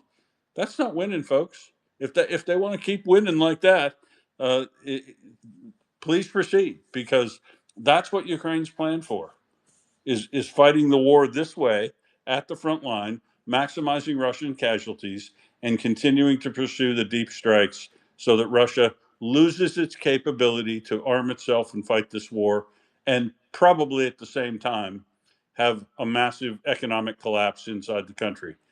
This strategy is working, and there are things that can be done for Ukraine to help it along the way on this strategy. Anybody who thinks they've got a better idea than Ukraine for prosecuting this war should, speak up and talk to them about it. Your leaders of your country, if you've got a quicker, better way to win this war against Russia, please let us know what it is. But nobody should be talking to Ukraine about giving up anything, doing anything other than, here's what we're giving you to help you force Russia to the bargaining table. I don't know when they'll go. I don't think they will. I don't think it's. But the way to finish this war for Ukraine is to win this war for Ukraine, and they'll win this war if they break Russia, and Russia is showing signs that it can be broken. And Ukraine is not showing any signs that it's any closer to breaking today than it was on 3 days in. It's just not. Russia's never been in a weaker position that in its entire history as a country than it is today. And Ukraine has weathered the storm, and nobody's talking about it losing anymore. Nobody's talking about it even losing any of the belt cities anytime soon. So at least we turned around that in public opinion. But public opinion after this winter is going to say Ukraine made it through another hard winter, and Russia suffered an incredibly hard winter, and is ready to back out of this war probably next spring, because a mobilization will gut Russia. A mobilization will kill off Russia. Russia will not economically, socially, politically, it will not survive another mobilization of 500,000 people, which is why I actually want to see them do it. Because I know those troops, when they arrive at the front, aren't going to fare any better than the ones are now, and arguably they're going to fare a whole lot worse. And if they're also not getting paid at the time, because they show up at about the same time the bill becomes due inside Russia, and they have both a credit and a financial crisis at the same time, right after they've done mobilization, they aren't going to pay those soldiers. So you're a new mobilized you, and because they've ramped up the numbers, right? Now 100 new guys show up at a fighting position in Donetsk, and they're going to show up, and they show up to the leadership that's there. That's all the old crusty mafiosi that have taken over the Russian command structure in all the rifle battalions and everything. And they 100 new guys show up, and they say, you guys are going up to the zero line today. Here, you get some bullets, you get a gun, you get a vest, and you can just share it around as you move forward, but move 12 kilometers in there and take up this position in this basement with no supplies. Those 100 guys might say, how about fuck no? We've seen refusals already by Russians. We've seen refusals to fight of entire units. We saw them as far back as when they were still fighting outside of Pokrovsk. And we've seen a major one up near Seversk Forest. It has happened before, and there's a major parallel to what happened in 1917, when a large portion of the Russian army just said, "Yeah, no, we're not doing it," right? And if the you've just sent a whole bunch of new recruits up there who don't want to die and who know what the situation is like, because they if you think you are worried about a mobilization, you ought to hear the Russians talk about a mobilization. They are sick to their stomach thinking about what a mobilization might be like for them, the folks who are exposed. And when they show up at the front line to no supplies, no ammo, no water, freezing weather conditions are setting in, and you've got a bunch of thugs that are trying to drive you to your death there for no pay, you might see some serious amounts of refusals, and they'll outnumber the guys that are trying to push them forward to their death to prevent them from having to go. They'll outnumber those guys greatly, and this is a prime condition for generating a major refusal, and perhaps Russia starting to head for the exits spontaneously like they did in 1917. Mr. Hedderly, how are you? Yeah, very good. Yeah, I agree with that entirely. There's a lot of parallels to 1917, and particularly on the sort of social and political and economic side of things.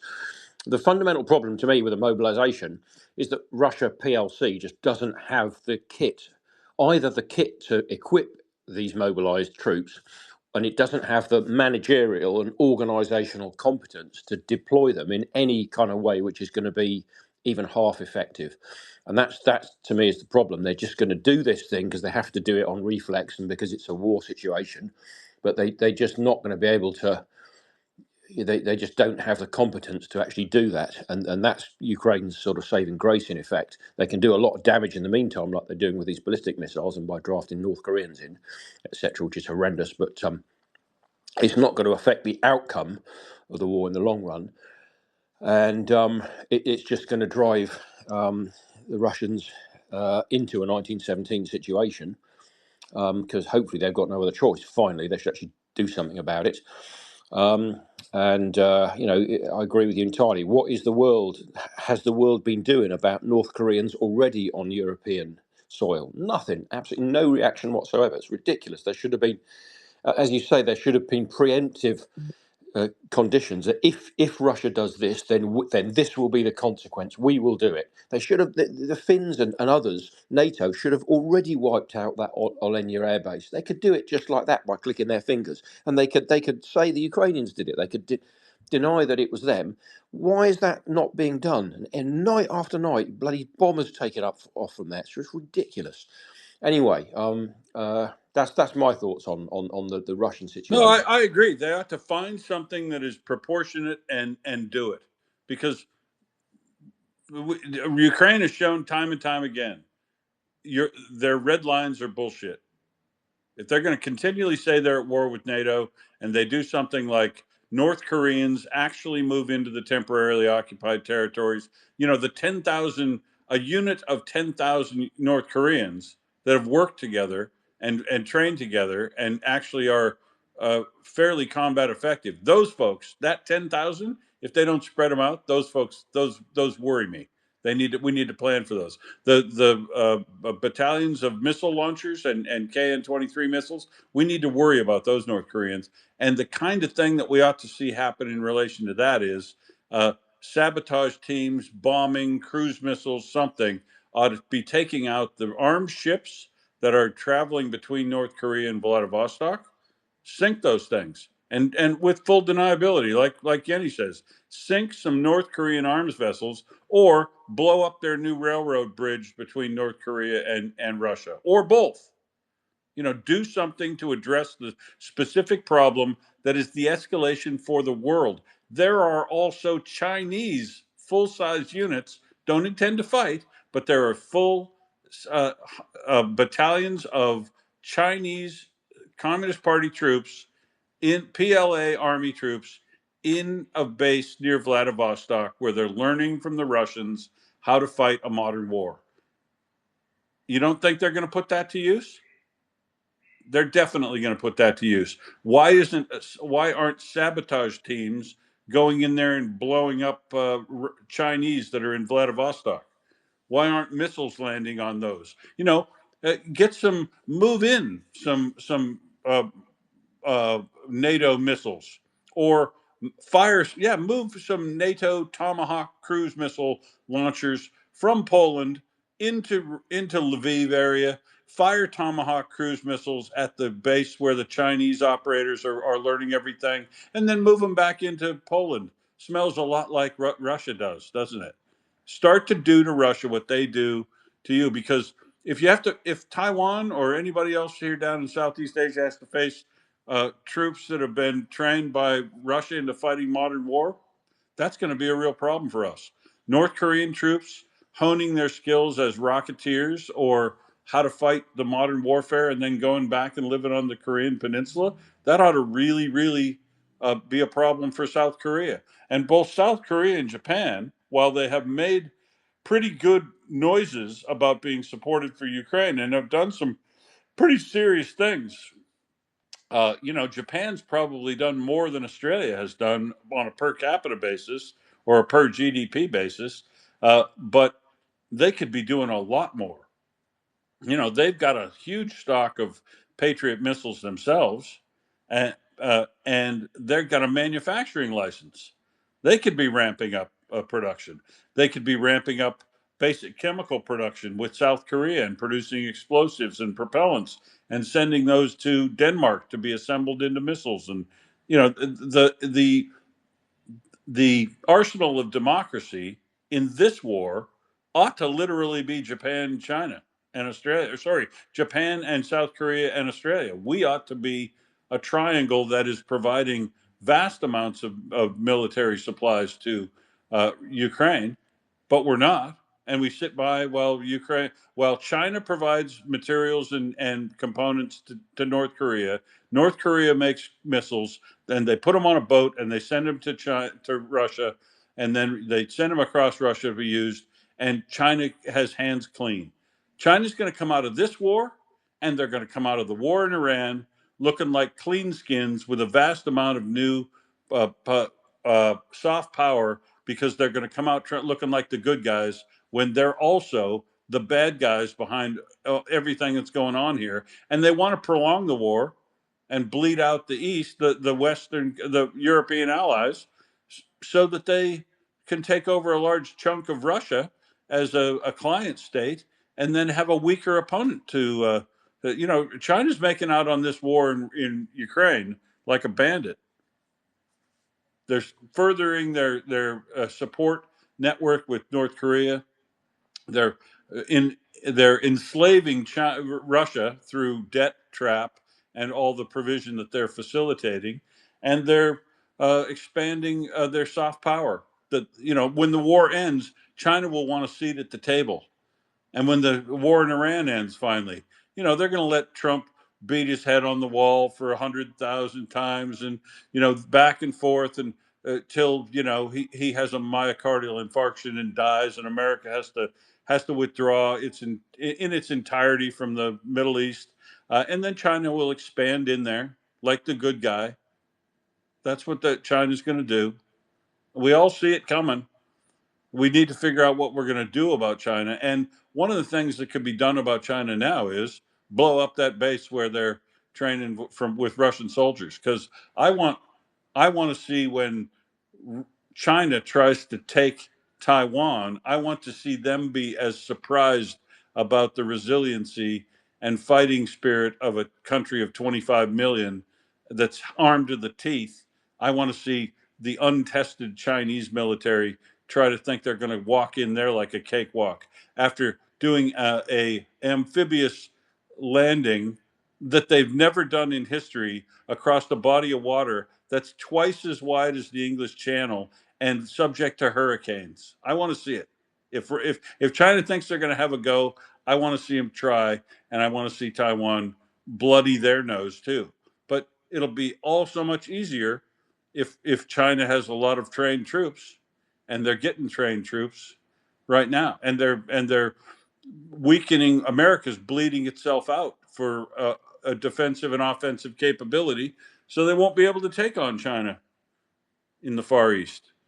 This American administration is just doing everything wrong, to hurt themselves, and nothing right to help their real allies in Europe. And I don't expect them to. I expect them to carry on exactly like they are and create this absolute shit sandwich we're going to have to deal with in the future in relation to China.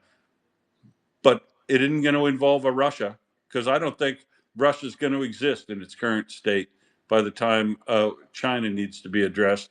But China's going to be so much more powerful. They're going to have large swaths of Russia that they have either direct or sort of de facto control over, vast amounts of resources in the far east of that country, and uh, they will have lots amount of soft power in the world, and they'll be dominating the South China Sea and that entire area, and probably intimidating the Philippines and Indonesia and Vietnam and everybody else out of playing their appropriate role in those territories. And at that point, there won't be much those countries can do about it, because they won't be able to get any help from America, because America's not coming to help any of us anymore, because America can't even help itself anymore.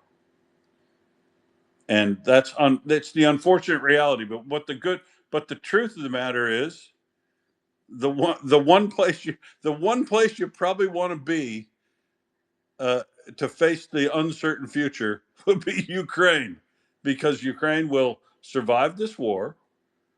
They will be a thriving economy that the EU will be begging to take them in. NATO will probably be begging to take them in, but I don't know if you read Zaluzhny's op-ed about Ukraine's never going to join NATO, and probably doesn't need to anyway, and they'll come up with some alternate arrangement. He could be right, but NATO, Ukraine is going to be the strongest power in Europe by the time this is over, especially because they've had to basically do it all on their own. No one can take them on. That they're not going to be belligerent to anybody, but they're certainly not going to take any shit from anybody either, because they're going to be David having killed Goliath, and now just want to go back to their life, and want to be part of these clubs that you've had going all the time. Oh, you don't want us in those clubs? Who gives a shit? We'll be a club on our own. We can, the Black Sea will be a Ukrainian bathtub. The Azov Sea will be a Ukrainian bathtub. And nobody will fuck with their trade, because they'll come down on you like a house of bricks. And they will have they'll have the best missile technology. They'll have the best drone technology. They'll probably have nuclear weapons again by the time, secretly, before anybody knows about it. Ukraine will say, "Hey, guess what? We have now re-entered the team of nuclear-powered countries sometime in the next 20 years, because they've got the capability, they have and they have the need, because they're being made to stand on their own." So how would you expect them to react after this experience? And if they had an easy route to nuclear weapons, which they of course do, right? They know how to do them. They've got the people. They've got the capability. They have the technology, and they also have the raw materials. So, it's a no-brainer that in a world where proliferation is running rampant, and it will be, because the United States has decided not to play the role of the essential partner for peace. If everybody needs nuclear weapons, I guarantee you Ukraine will be one of the first countries to develop them again for themselves. Ioana?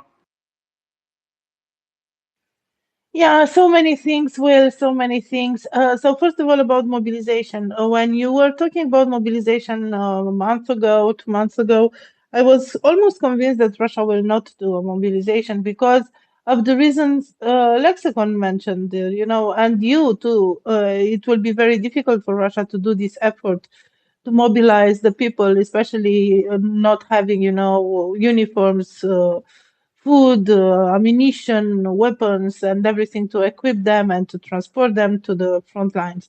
So I was kind of doubting that there will be a mobilization, but now I think that there will. we have seen that they advertise for, hiring people to act as mobilization officers. And I've seen some things that happened recently in Russia. For example, there was one person that didn't pass the medical control. It was in the category C, which means that it cannot be sent to the front. But recently received a notification that he has to go to be sent to the front. And according to the Russian law, category C is to be let home in peacetime, but you can actually mobilize them in wartime. So I'm wondering, is Putin preparing to declare war? Because until now, this is a special operation, it's not a war. So this is like just tangential. Also, Putin just signed a decree changing the conditions for the prisoners, for the people in prison to be mobilized. Basically, before this decree, the violent criminals, the gang criminals, and so on were not supposed to be mobilized. But right now, with this decree, this category enters. The people that can be mobilized, which is again very like not good. Not good for Ukraine, but also not good for Russia because they are kind of releasing violent criminals into the battlefield, but who knows, it maybe even into their society because they of course can desert and so on. So probably there will be a mobilization after the elections in September. Just to mention the figures, Russia mobilized 200,000 people for the first 6 months of the year. In the same time, they lost 200,000 people in Ukraine, injured and dead. Probably more dead than injured because this conflict has changed a little bit the balance between injured and dead. And we know that Russians do not, rescue the wounded and do not treat the wounded very well. Um, July was a record month, 42,000 losses for Russia. And we have like reasons to believe that it will continue like this. So even if they mobilize, the balance is not very much in their favor. So that was about mobilization, but I do have other stuff. So if you want to comment on this. Yeah, look, the mobilization versus the casualty numbers in the first 6 months of this year have Russia going backward by about 7,000 people a month, and that means that even if they started mobilization and get these 10,000 Koreans in, it's going to be a couple months for them to catch up, even to the force structure that they had at the beginning of the year. Uh, yeah, look, I understand why you had doubts about the mobilization.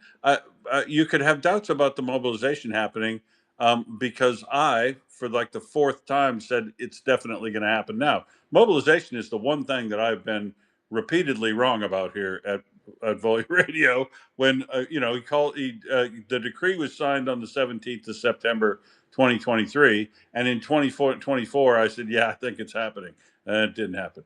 2025, I said it's definitely happening, and it didn't happen. In 2026, there are enough mechanics of mobilization going into place with people being hired to do the mobilization training, mobilization organizing, mobilization medical officers.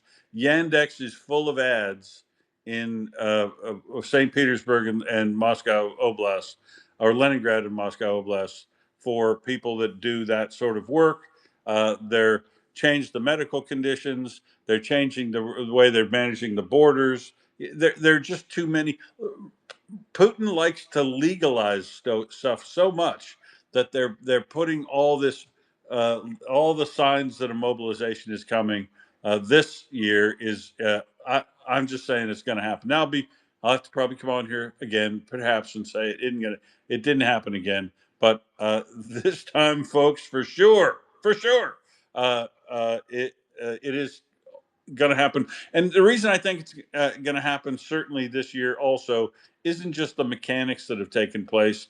It's the fact that uh, the war weariness is happening in Russia. There is a push to find a reason or get out amongst intelligent people, and more people than would tell you they know what's going on. Definitely know what's going on in Russia, but and they're very, as I say, they are very depressed about the fact of mobilization. But the hawks, who still control everything, the hawks are saying, the reason we're not winning this war is we haven't tried hard enough. We just need to fully mobilize the economy, fully mobilize the population, and we'll put a new state duma in place. We'll make sure that it's all people that are cheering for fully getting on board and making the necessary sacrifices to win this war once and for all. We'll call a massive mobilization if we're just not trying hard. And I think Putin believes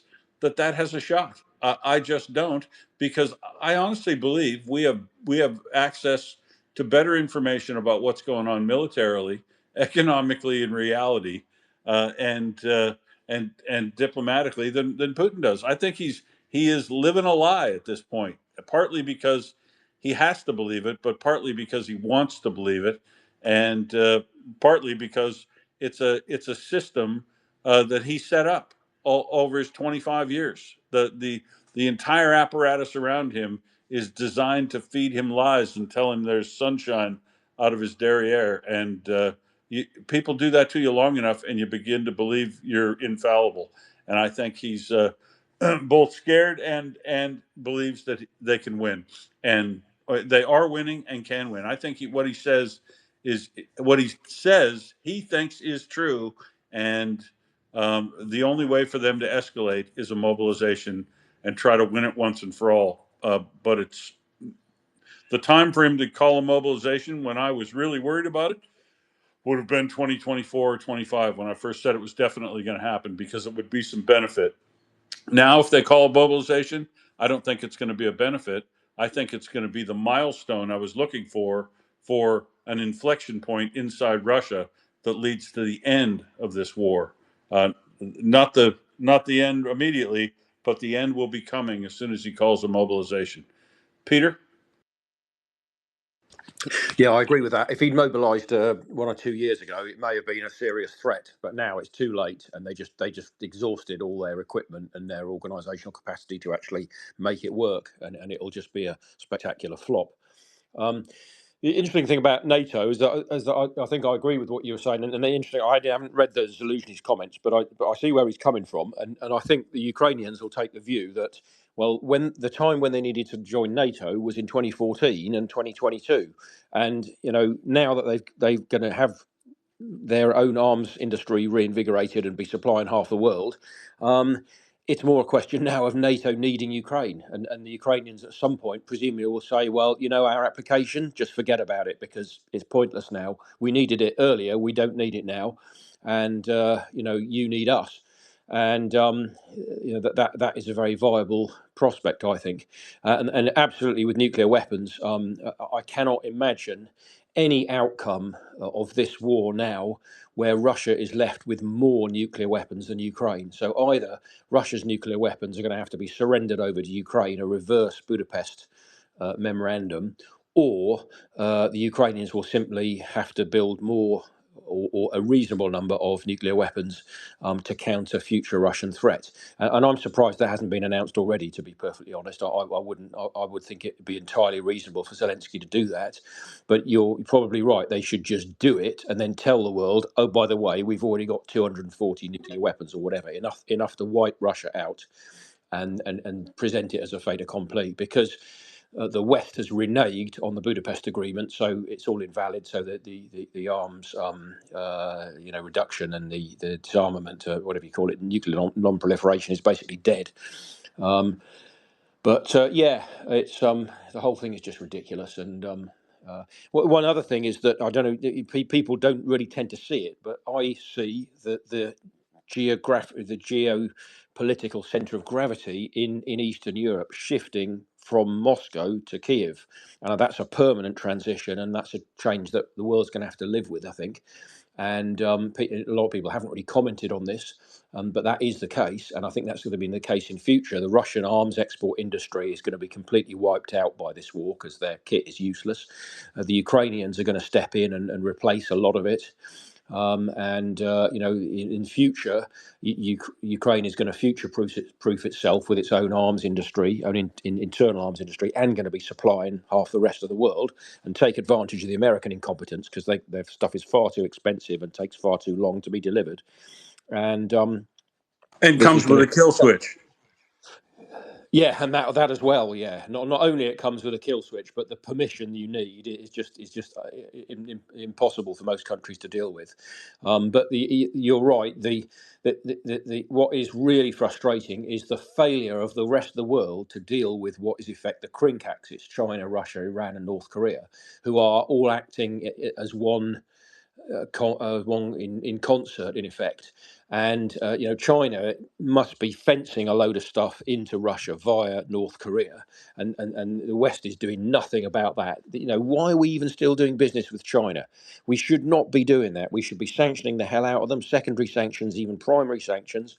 They're blatantly on the Russian side. There's plenty of evidence of that, and the West is just too bloody scared because it's worried about the impact on itself. What they don't understand is if they don't deal with it now, the cost in future is going to be 10 times more, because every time you fail to deal with this escalation, the cost only ever increases.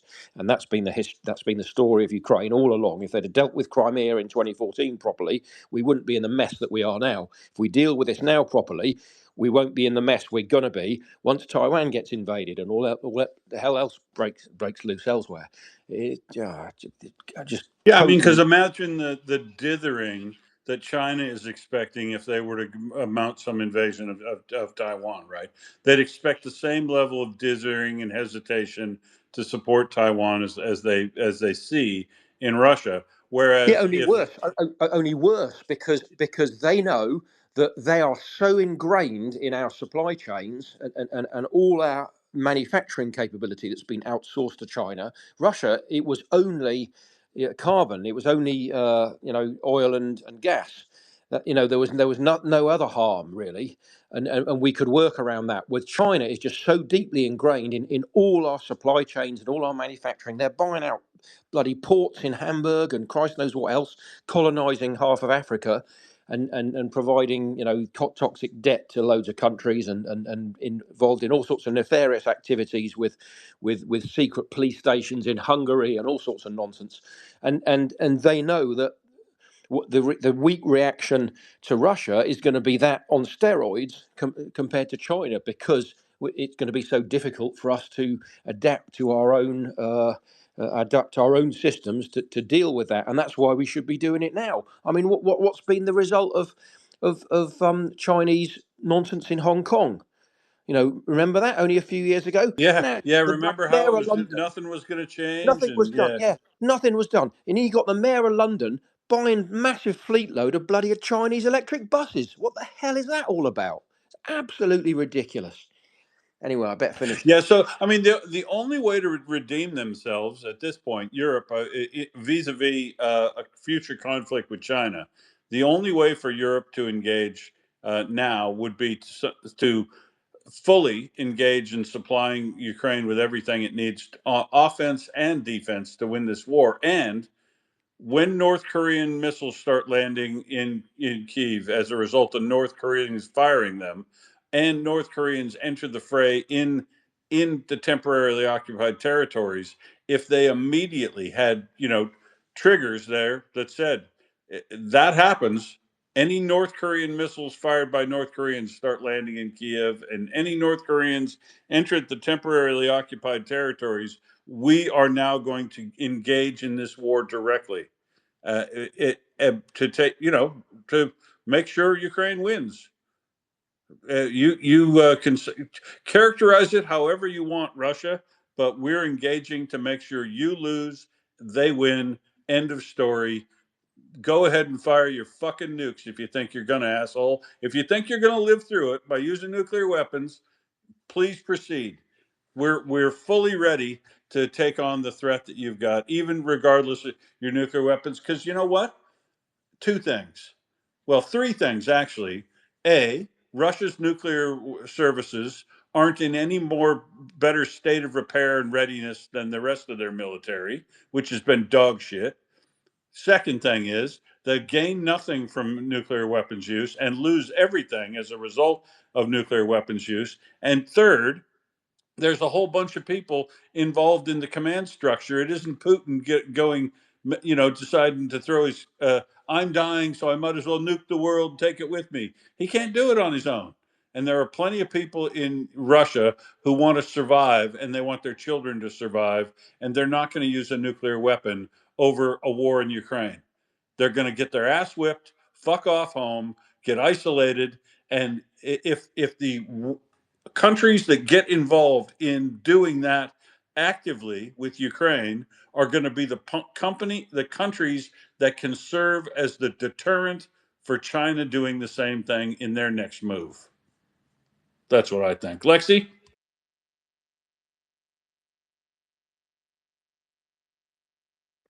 It might be a ghost hand. Sorry, No, let's no, see if it it's not a isn't. ghost. It's Oh, just okay. slow ghost. But did you want to say something? Oh, no, it's just a sleepy hen because she didn't get any sleep last night. Uh, no, just far away. But anyway, well, all you delusional writers of fan fiction, I mean, it's all bananas. None of this is going to happen. The only thing is that Ukraine is going to get better and better and better and better and better. And Ukraine's going to beat them. Because all of this stuff, these jokers won't do a thing. They won't even send a missile against a Russian missile flying on their land. They won't even do stuff where no boots, nobody needs to bleed. I mean, they just won't do any of it. All the stuff we're going to tell Russia this and we're going to take away all these nuclear arms and all the stuff. It's not going to happen. But what's going to happen is Ukraine's going to do it itself. Ukraine has been masterful at least leveraging the one thing that Europe can contribute, which is financing, absolutely vital. So that's good, and they carry on. So what I was just going to part another bit of nonsense from, I mean, not nonsense. This is what what these Russians are saying. What they're going to do is they don't even know if Putin will even announce a state of war or mobilization, or he'll do it in some way, like he'll tell himself under his pillow in his bedroom. But in any case, he will turn off the internet. I was just talking about this last night. They will completely isolate their own people for like 2 weeks, 3 weeks, whatever. And this is the ideas that I'm hearing here from the Russia cloud. And so they completely isolate, morselize, cantonize all of their population, and then go about to the strength of the abilities of these 1,300 recruiters plus teams all over the country, who knows where, but they've got to shut down St. Pete's, shut up Moscow, so these people cannot talk to each other. All they can do is phone each other one by one, but they will, so this is what I've heard. Shut this down so that they can't organize any sort of opposition and drag these people bodily to the front, and basically to the same way they're doing right now, because nothing else is going to change. So I agree with that part of the fan fiction, because it's not fiction. The logistics that Ukraine is destroying right now will be one of the major factors to completely hamstring this mobilization of theirs. But and all the rest of it, I mean, if demonstration is anything, what country has put any sort of skin into this game, aside from, say, Denmark giving away everything it had? If any other countries would give away everything they had in terms of artillery and ballistics and interceptors, you're going to tell me none of these countries have ballistic missiles that Ukraine could fire? If But nobody's done that as far as I can see except Denmark. So that is my criteria is, what have you done already? Well, nobody's done a single thing that hurts. Nobody's done a single thing that even put their own materiel on the line. And Germany still won't give Taurus. Probably, as M.Ockers says, they don't even work. But so, yep, I'm absolutely, completely bearish on the ability of allies to do a thing. Their willingness, I mean, which is part of your ability. And I'm absolutely bullish Ukraine will win this. Thanks, Lexi. Yeah, I don't. I mean, I said there's the way for Ukraine's allies to redeem themselves and serve as a significant deterrent to China going forward, but I don't see it happening. That is definitely serious fan fiction. Think ethical. Yes, good morning. I'm so sober because of the recent attacks that I'm beside myself, because it used to be my country that could have resolved this, but it didn't, because of the in, incredible, demented monster that abides in that White House. So that mentality is responsible for now the blood is on his hands as far as I'm concerned. So this distribution of the remaining Patriot threes, the Pac threes, which has consumed me now for I don't know, 3 months. It has to occur now. There has to be a an uprising amongst NATO to begin to I don't know if you recall when the Czechs they the 155s and all of the things that they were able to do in 22 and 23. Well, maybe Czechia can lead the way in getting a coalition of PAC-3 missile intercepts to Ukraine. Hello, Yeah, maybe they can. hello. Maybe they can think ethical, but it still won't be enough, right? Because with the number of ballistics that Russia is going to be able to launch at Ukraine through the wintertime, it would literally take the effort of everybody in Europe who has PAC-3 missiles handing them over in full, and they So what just are aren't those going to do it. numbers? What are those numbers, Will, Oh, per Germany's per got about day? 600, I think. Poland, 300 or 400. Or three? Yes. Japan has quite a number, They and do, but while Japan was happy to participate in the purchase through Pearl of defensive weapons, they haven't at all shown any indication they're willing to hand over anything of their own directly to Ukraine, nor is South Korea, who should be doing that because they're a major weapons manufacturer, but they won't provide any weapons to anybody currently in an active war zone. And those two uh, Japan is constitutionally limited, but has found a way of interpreting that is helpful, but not completely satisfactory. And South Korea's approach is actually just unacceptable. wouldn't it be incumbent upon the Zelensky's administration to employ his diplomats in each of these countries to bring to pass this urgent Which message? administration? The Zelensky administration in Kyiv, that there is a urgency now Yep, to gotcha. Yeah. yeah, to acquire instantly, immediately on the next FedEx delivery, because these nightmares are the point for Russia. They are the modus operandi. They are the purpose, and so it's prior to this coming winter. I can't. I don't know how the number of Kinzals and Zircons they have. Do you have any clue? So Russia can produce about 60 Iskander missiles a month, and it can Mm. produce about 30 Kinzhal or Zircon type missiles a month, but not both. So it it's but that's still quite a lot, and they did have a stock of some, and they're basically burning through about twice of what they produce. It looks like every month. right now, but they still have quite a stock left. So it's So are those they're not close components? to being out. Are the components coming from China? Is it coming across Kazakhstan, Uzbekistan, about across the borders into the production facilities?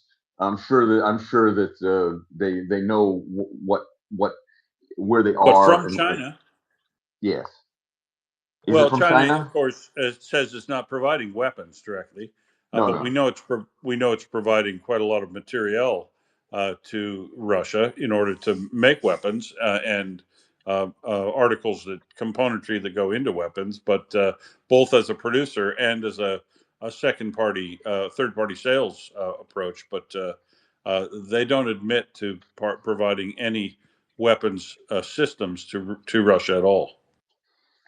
So the rules of armed conflict and Geneva Convention are being violated at such a pace that now we've been numbed to them. And is there any way that we can resurrect this plea that these are war crimes, that these are nightly war crimes against humanity? In last night, what is the number from? Do you know what the number of dead was from last night? Looks like 17. Yeah, and the night before, the 2 nights ago, was almost similar. So the war crimes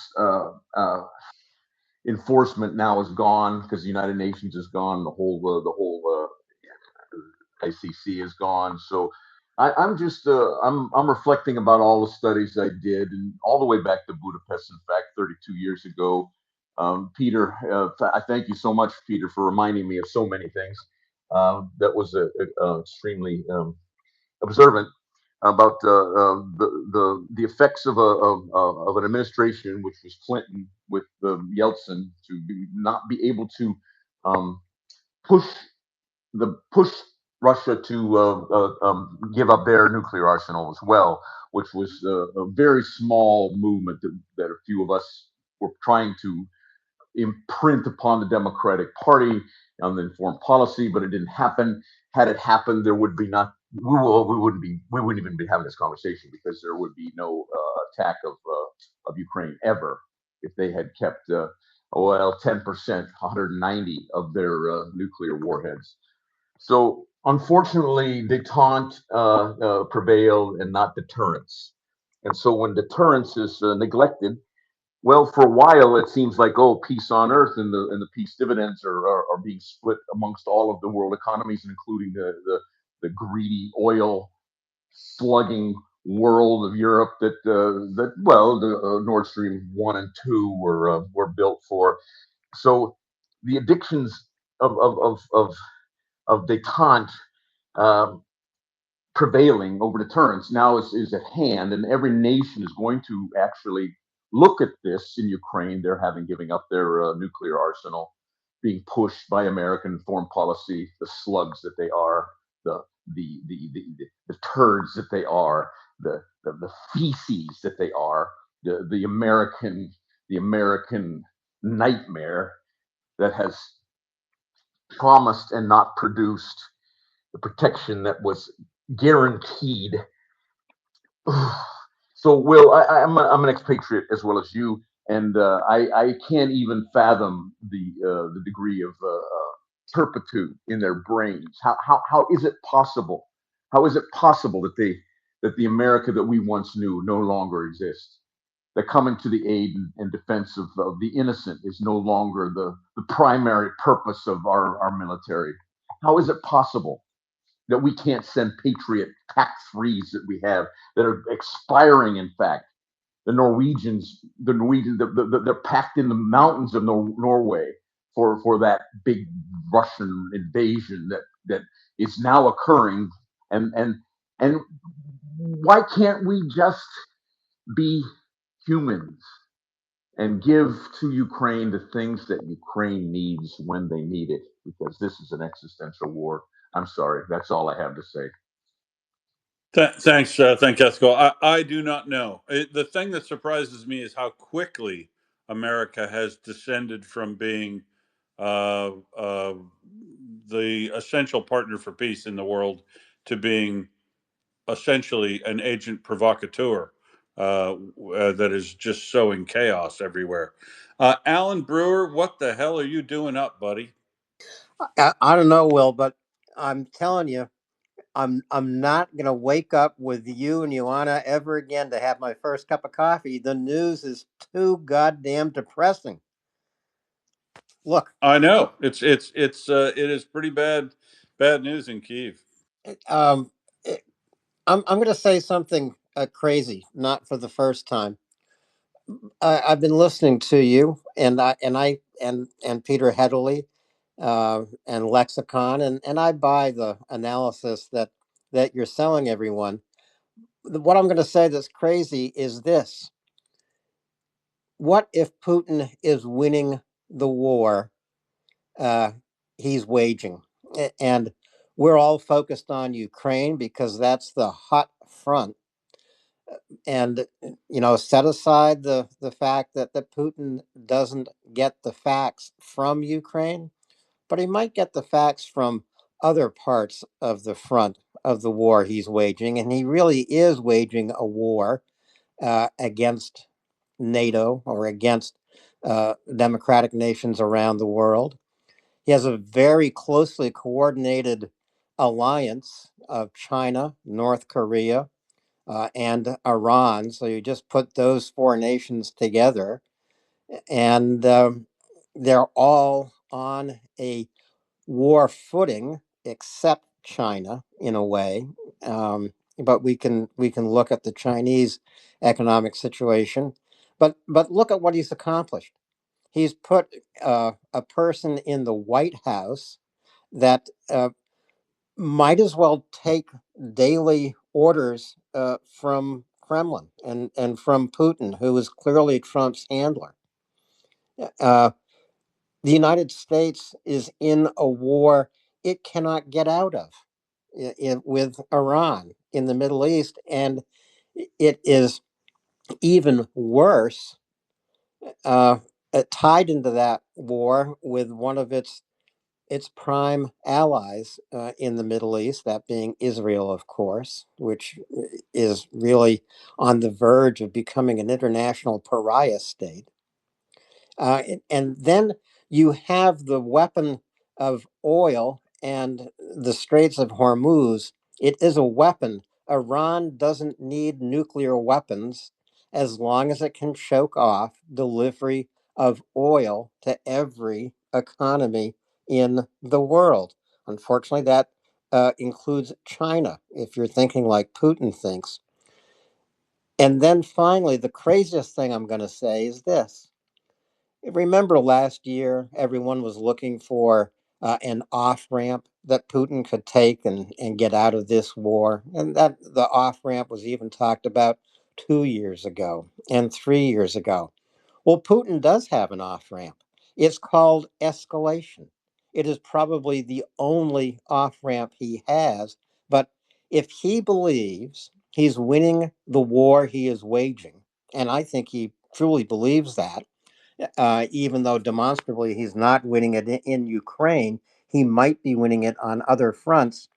But if he thinks time is not quite right, my allies, Iran, China, North Korea, they can't do everything for me right now that we've all agreed we want to do, and that is to destroy democratic nations around the world.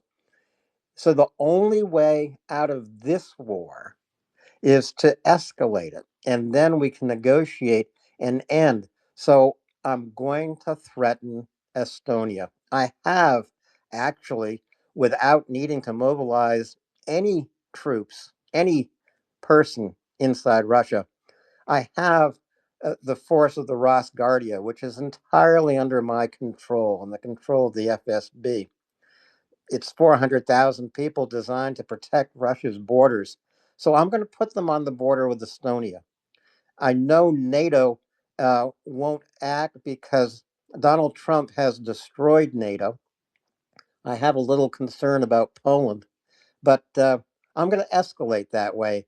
And then we can all go to the table and negotiate our way out of what I believe Russia is doing, which is fighting a world war. So how crazy is that for the morning?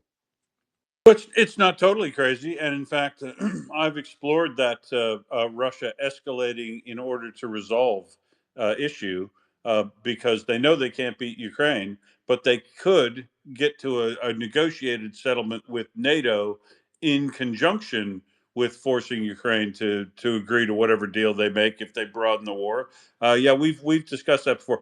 The reason why I don't think, and he may be doing that, and he's definitely already making a world war. The minute North Korean troops entered the fray, we've got a world war technically already. So host connection issues, Brent.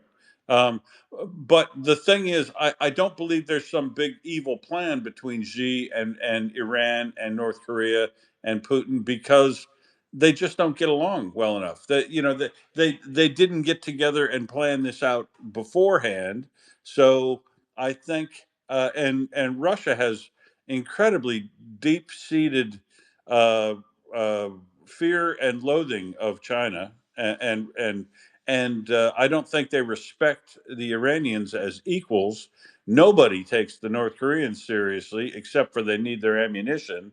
So yeah, I don't think it's not chaos, right? It's just not an organized axis of evil. The way they've fallen together, I don't think they've organized. The evil genius behind it all is China, who's situating themselves to come out of this war in Ukraine and the war in Iran with an absolute shit ton of additional soft power and looking like the good guys everywhere, not having expended a round out of its reserve in military capacity, and a massive new broad swath of Russia that it controls de facto, and a second reliable vote on the UN Security Council.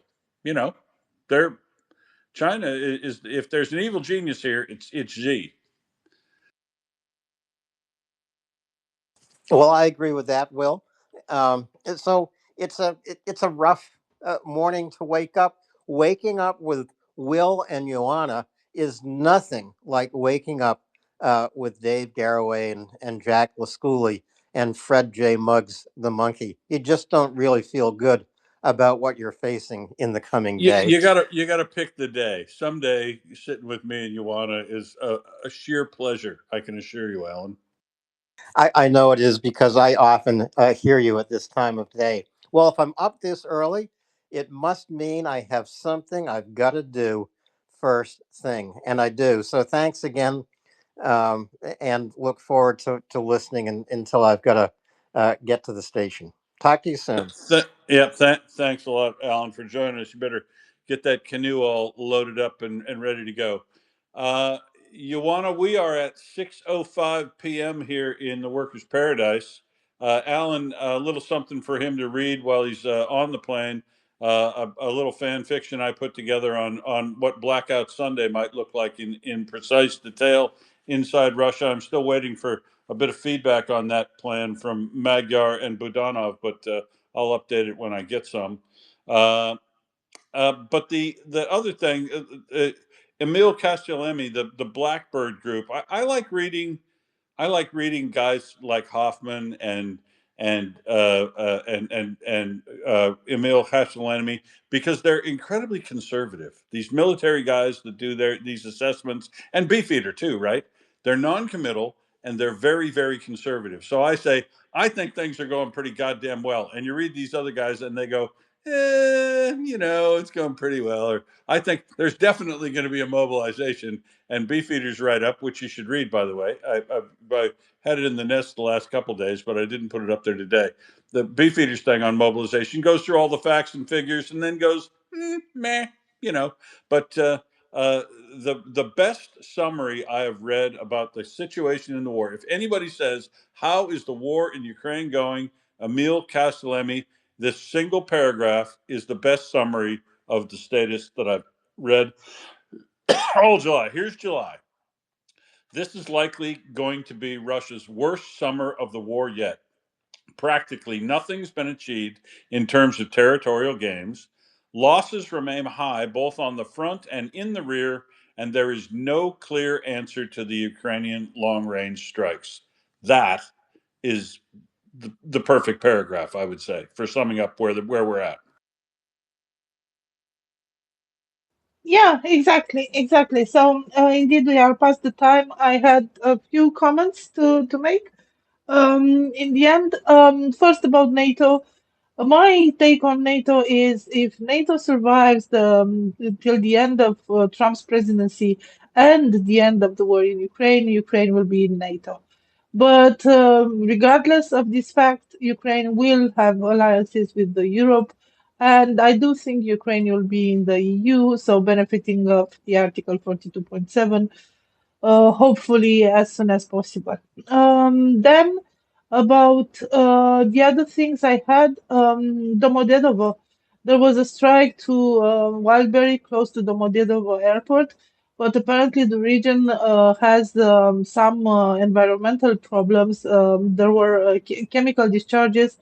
The water in the region is affected quite a lot, and apparently they took some measures in order to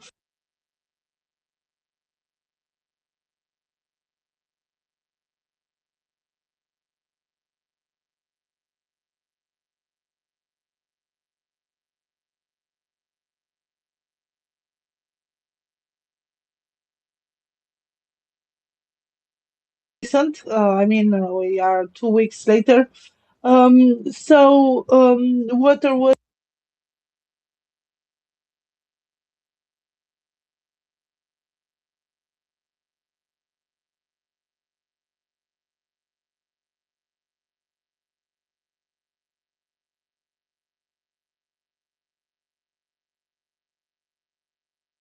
the building, the warehouse will be up for demolition because apparently it cannot be repaired.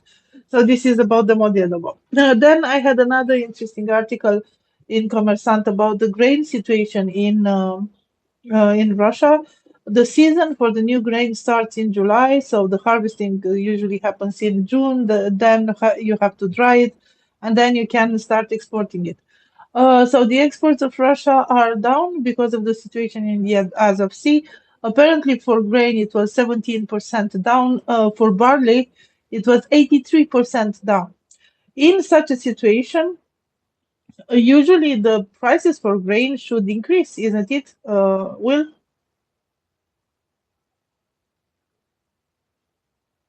Because if there is a shortage of grain, the prices should increase, but actually they didn't increase because people cannot sell it.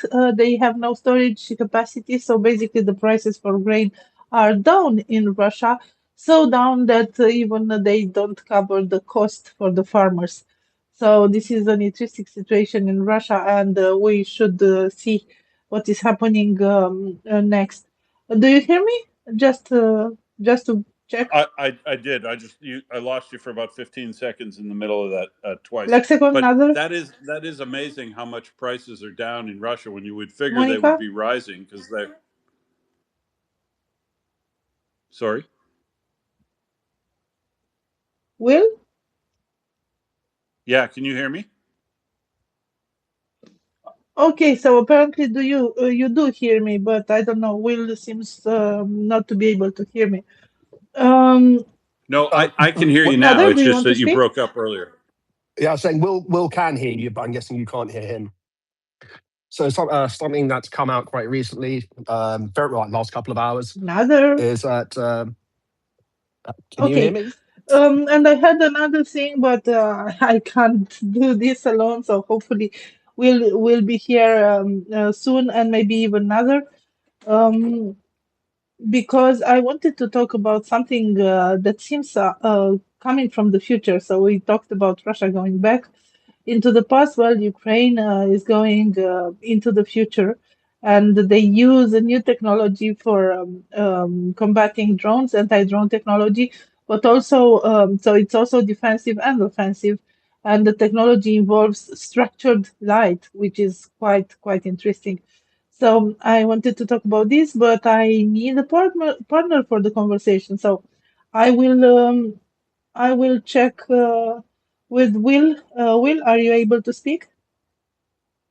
I sure can. It's Ioana, you can't hear me, but everyone else can, I think. Hopefully Okay, we'll get Ioana to another? recycle Are you up? another. Okay, go Yeah, ahead, please. Oh, yeah. So to say, can you hear me? you bet. Go ahead. Story that broke in the past couple of hours, it seems. A drone Well, with a either I'm explosive. not hearing anyone or people are not hearing me. I don't know what to do. Should I recycle? Yes. Yeah. So anyway, there was a drone found at Leipzig airport with a detonator and a warhead attached by a Ukrainian plane. Guess who's? I don't think anyone's going to get any bonuses for guessing who's probably behind it. But yeah, this is obviously just a shaping operation for further escalation. Like they wanted the detonator, I'm sure they would, but they're clearly, I think, testing us. And of course, I'm sure we'll see a strongly worded letter, and that will be it, and we'll be pathetic again. But Exactly. it's an interesting escalation, you know. Like I'm sure it was deliberate that it didn't detonate. It was also interesting, like a Polish TV presenter got in touch with me. Apparently, there are drones above him in Poland with bloody great big LED lights on, so you could clearly see it. Reminded me very much of what happened over RAF bases in the UK a couple of years ago. Bunch of drones with lights on coming multiple nights in a row. They're just going to gradually escalate. They tried it on the UK. We did nothing about it. They're trying it in Poland. Hopefully, this guy's a journalist or presenter on TVP World. I'm hoping he's going around to the nearest drone flying club and flying some FPV teenage hothead to go and smack it and the night with his FPV, just so we can actually find out what it is this time versus being so pathetic as what it was last time. But we shall see. Yeah, we talked about that when I first saw the story come up just before you came on, and it is shocking and amazing. And I said the same thing you did, that I will see how Germany responds, but I really don't, frankly, expect to see much. Um, and they really should, because remember, Germany found out how vulnerable they were to this sort of intrusion. Not an armed drone sitting there threatening anyone, but Germany was majorly subjected to the drone incursions off of the Shadow Fleet vessels when it happened before. So it's unbelievable to me that they wouldn't react strongly to this. But I know, I just know tomorrow morning I'm going to be off for uh, 12 hours here while I sleep tonight, or and get something to eat, and I'll get on tomorrow morning, and they will have moved on, Alex.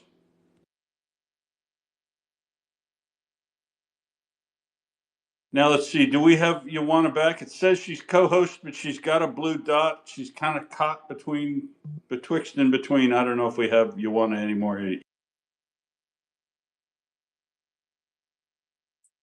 I can't see her as a co-host from my screen. Right. So we'll have to figure out what to do here. I think probably, folks, what we're going to end up doing is closing down, because Ioana will come back up. We could stay and talk to her for a while about it. She has multiple other subjects, but I don't see her in the background here talking either. So I guess I'll just make the call and say that we're going to have to close down now, folks. Thanks everybody for joining us.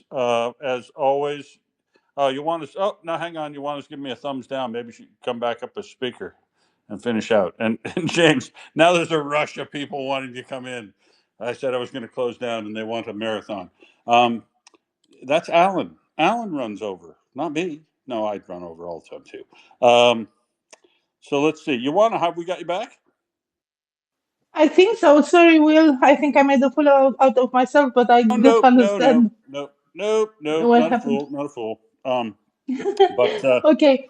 but you did need to be dumped eventually. So look, it's amazing that Russia is dropping their grain prices for now, because they are facing slower production in many places than they had before, and we know they're going to put less crop in the next time, prices should be rising, but they're falling. And they're falling to the point where you say where people can't even afford to plant next time because they're not going to recover their costs from this year. Yeah, exactly. That's the paradox because there is a shortage of grain. Prices should be up, but actually they are down, and in some regions are under the how do you call it, the margin that is necessary to have a profit or even to cover for your expenses. So it's a paradox. I will try to follow this situation to see what is happening. And Will, I know that we are past the time, so if you want to close the space, we can close the space. I'm okay with it. Sorry for what Not a happened problem. earlier. Not a Let's problem. see. We have one more hand that we'll go to. I see. Think Ethical wants to add something, and then yeah, we'll close down until decoding and James are on, and with Wendy in about 4 hours, and then tomorrow that'll take you through to M.Ockers and FireFella in the afternoon. But Think Ethical, go ahead. Yeah, the defense shield over Kyiv and Odessa and Kharkiv and Kherson is of just total importance to me now because the militaries of the world need to, the ones that are with us, will need to begin to address this. I'm wondering, just a quick question: the French system, the SAM-3, is it possible for the French to be able to do something here? And the other thing is quickly the Arrow and the Iron Dome from Israel. Is there a plea possibly to Israel to provide the protection that the civilians No, of Kyiv? no way. No way. Netanyahu has shown no interest at all ever in helping Ukraine and won't now either. The conversation he had on the sideline in America the other week is another indication of that. The problem is, think Ethical, you're just not going to get whole new systems into theater in time to help at this time. And even though they are moving more SAM-T and Aster missiles in, those systems just aren't effective on ballistics as well as the Patriot is. The Patriot right now is the only system that has a reliability level that is acceptable to shoot down ballistic missiles. The Asters, that system, the SAM-T and the Asters are going to fit into the long range development, the Freyja system. They'll be very useful in helping move toward that, but they're not going to help in this winter. Nothing's going to help. Nothing's going to help this winter in defending against ballistic missiles. The only thing that's going to help with this winter is making sure that ballistic missiles don't launch in the first place. So shooting the archer, shooting the archer, shooting the archer. How can we preempt Well, the launch? like I said, every country that has don't worry about air defense missiles. We need Scalp, we need Taurus, we need HIMAR, we need ATACMS, we need we need the FP7s and FP9s available. We need to be able to hit these launchers when, as soon as they launch, that they never fire another shot, so that their next attack is their last attack. And they also need long range munitions to be able to.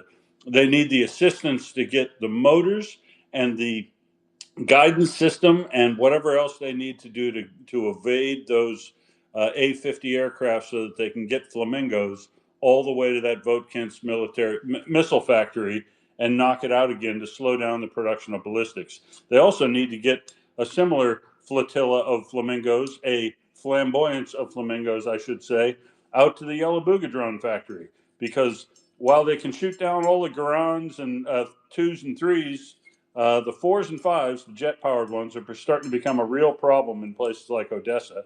And so they need to take out that Yellow Booga drone factory as well, because they need to slow down the production of those. The best defense at this point for Ukraine is a good offense. And so all the offensive weapons that can be provided to Ukraine to take out launchers close to the border or knock out facilities where they're making these things is what's required, I think. Is Starlink a possibility to be extended into the border regions? Sure, it was right. You could send hunter killers out in FP2s with Starlink equipped, the same way Magyar's birds are using them down in Crimea and Krasnodar. But that just ain't going to happen.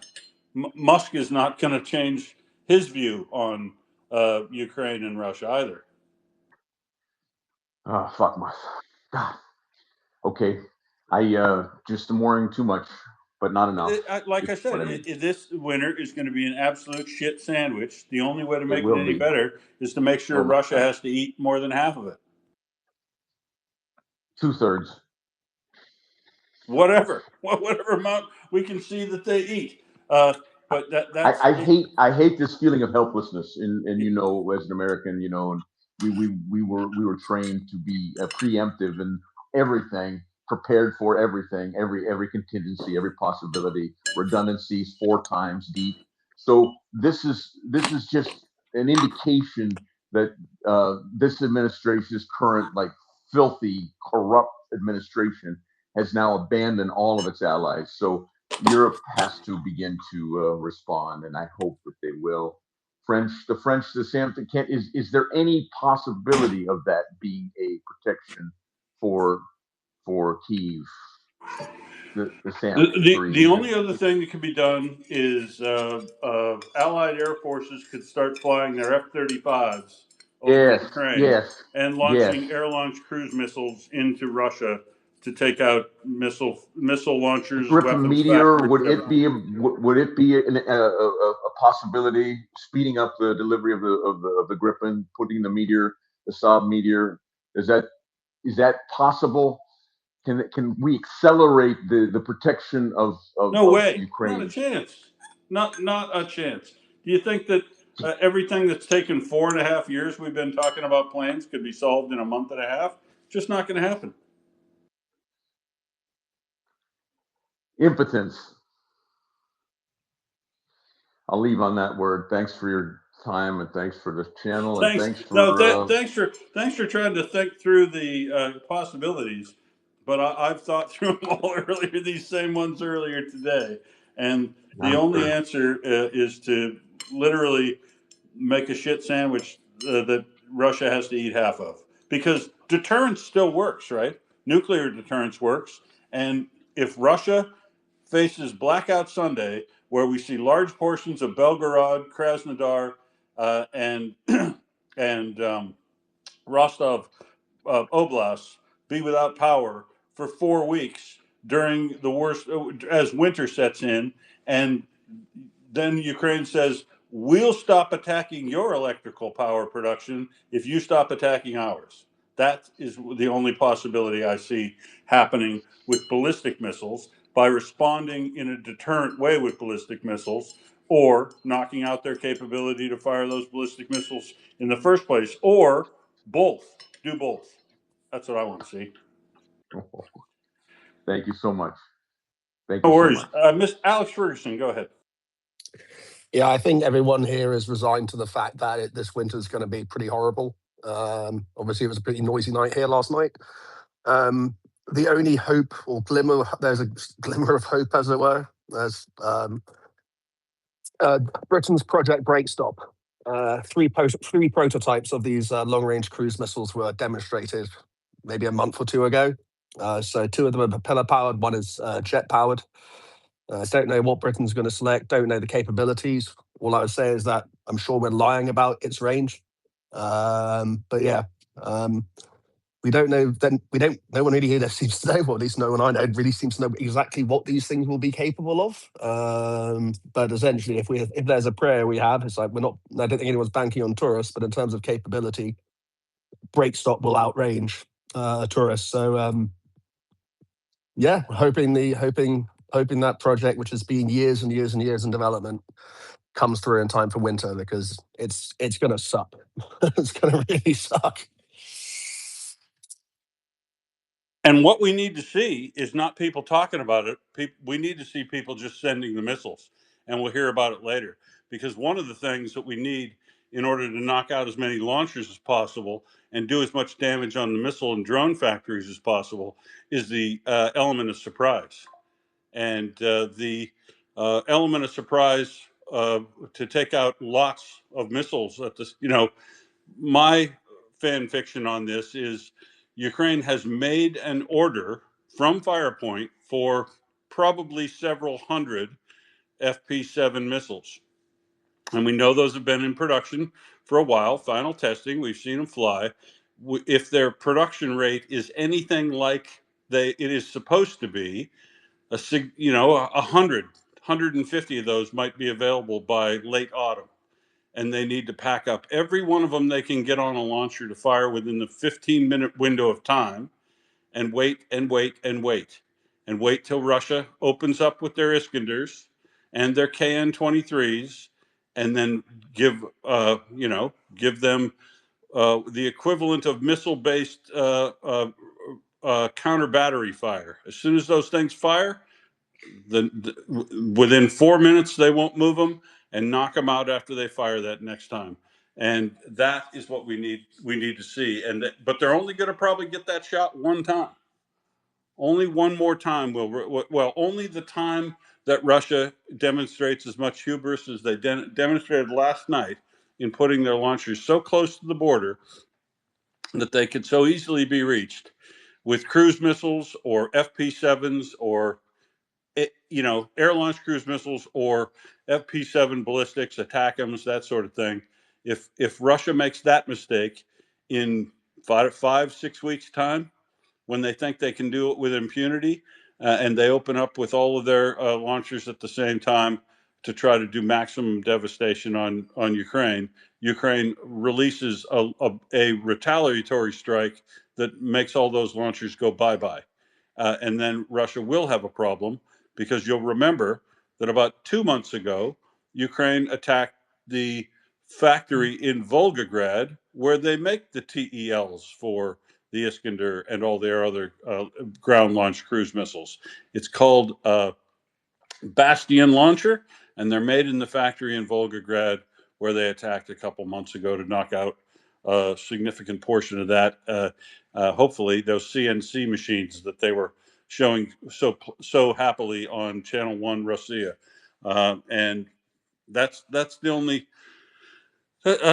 thing I see that's going to make this winter bearable for Ukrainians, is warming their selves on the vision of the devastation that's going to be done in Russia, and knowing that this will be their sixth winter. This will be the 6th February they will pass by, that dead of winter, nobody coming to help you. You're on your own. Ukraine's been here before. Ukraine is going to have a very hard winter, possibly even a harder winter than last winter, if the energy minister is to be believed, and Russia has any success at attacking the water supply system the way they have electricity and heat power last winter. It is going to be a bad winter, but it's also going to be a very, very bad winter in Russia. Either the places that I've picked out or ones that the smarter people in Ukraine have picked out, and they need to unleash that in rapid fashion, not trickle it out. They need to knock out all the power to Belgorod, all the power to Rostov, all the power to Krasnodar on the same night if they can, and see then how Russia likes freezing in the dark for a winter. And maybe we'll get some deterrence. Maybe Russia, the smarter people in Russia will say, maybe we could agree to that aerial ceasefire.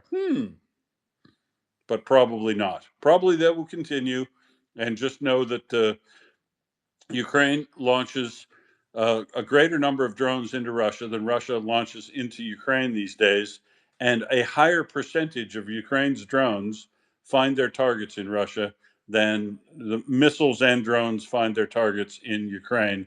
And I expect that to be the same thing when Russia starts facing ballistic missiles.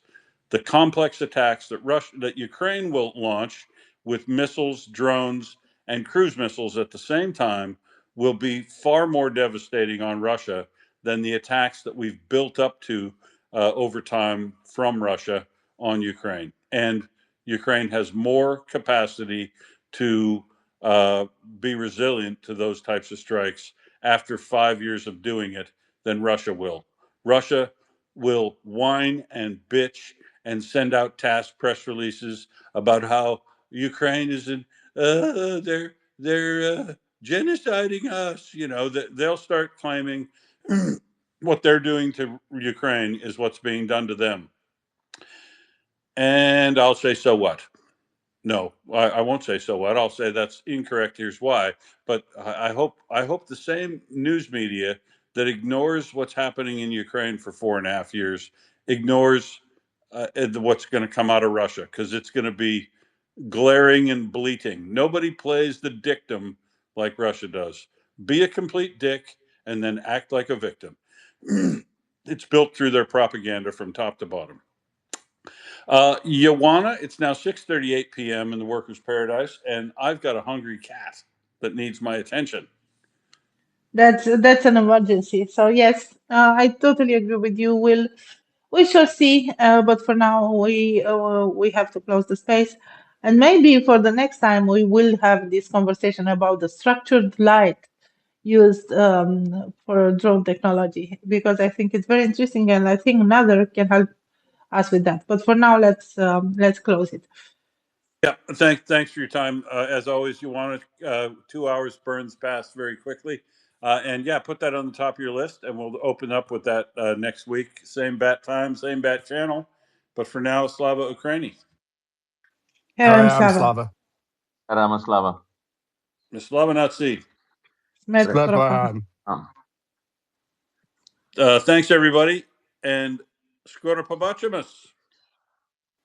Скоро побачимось.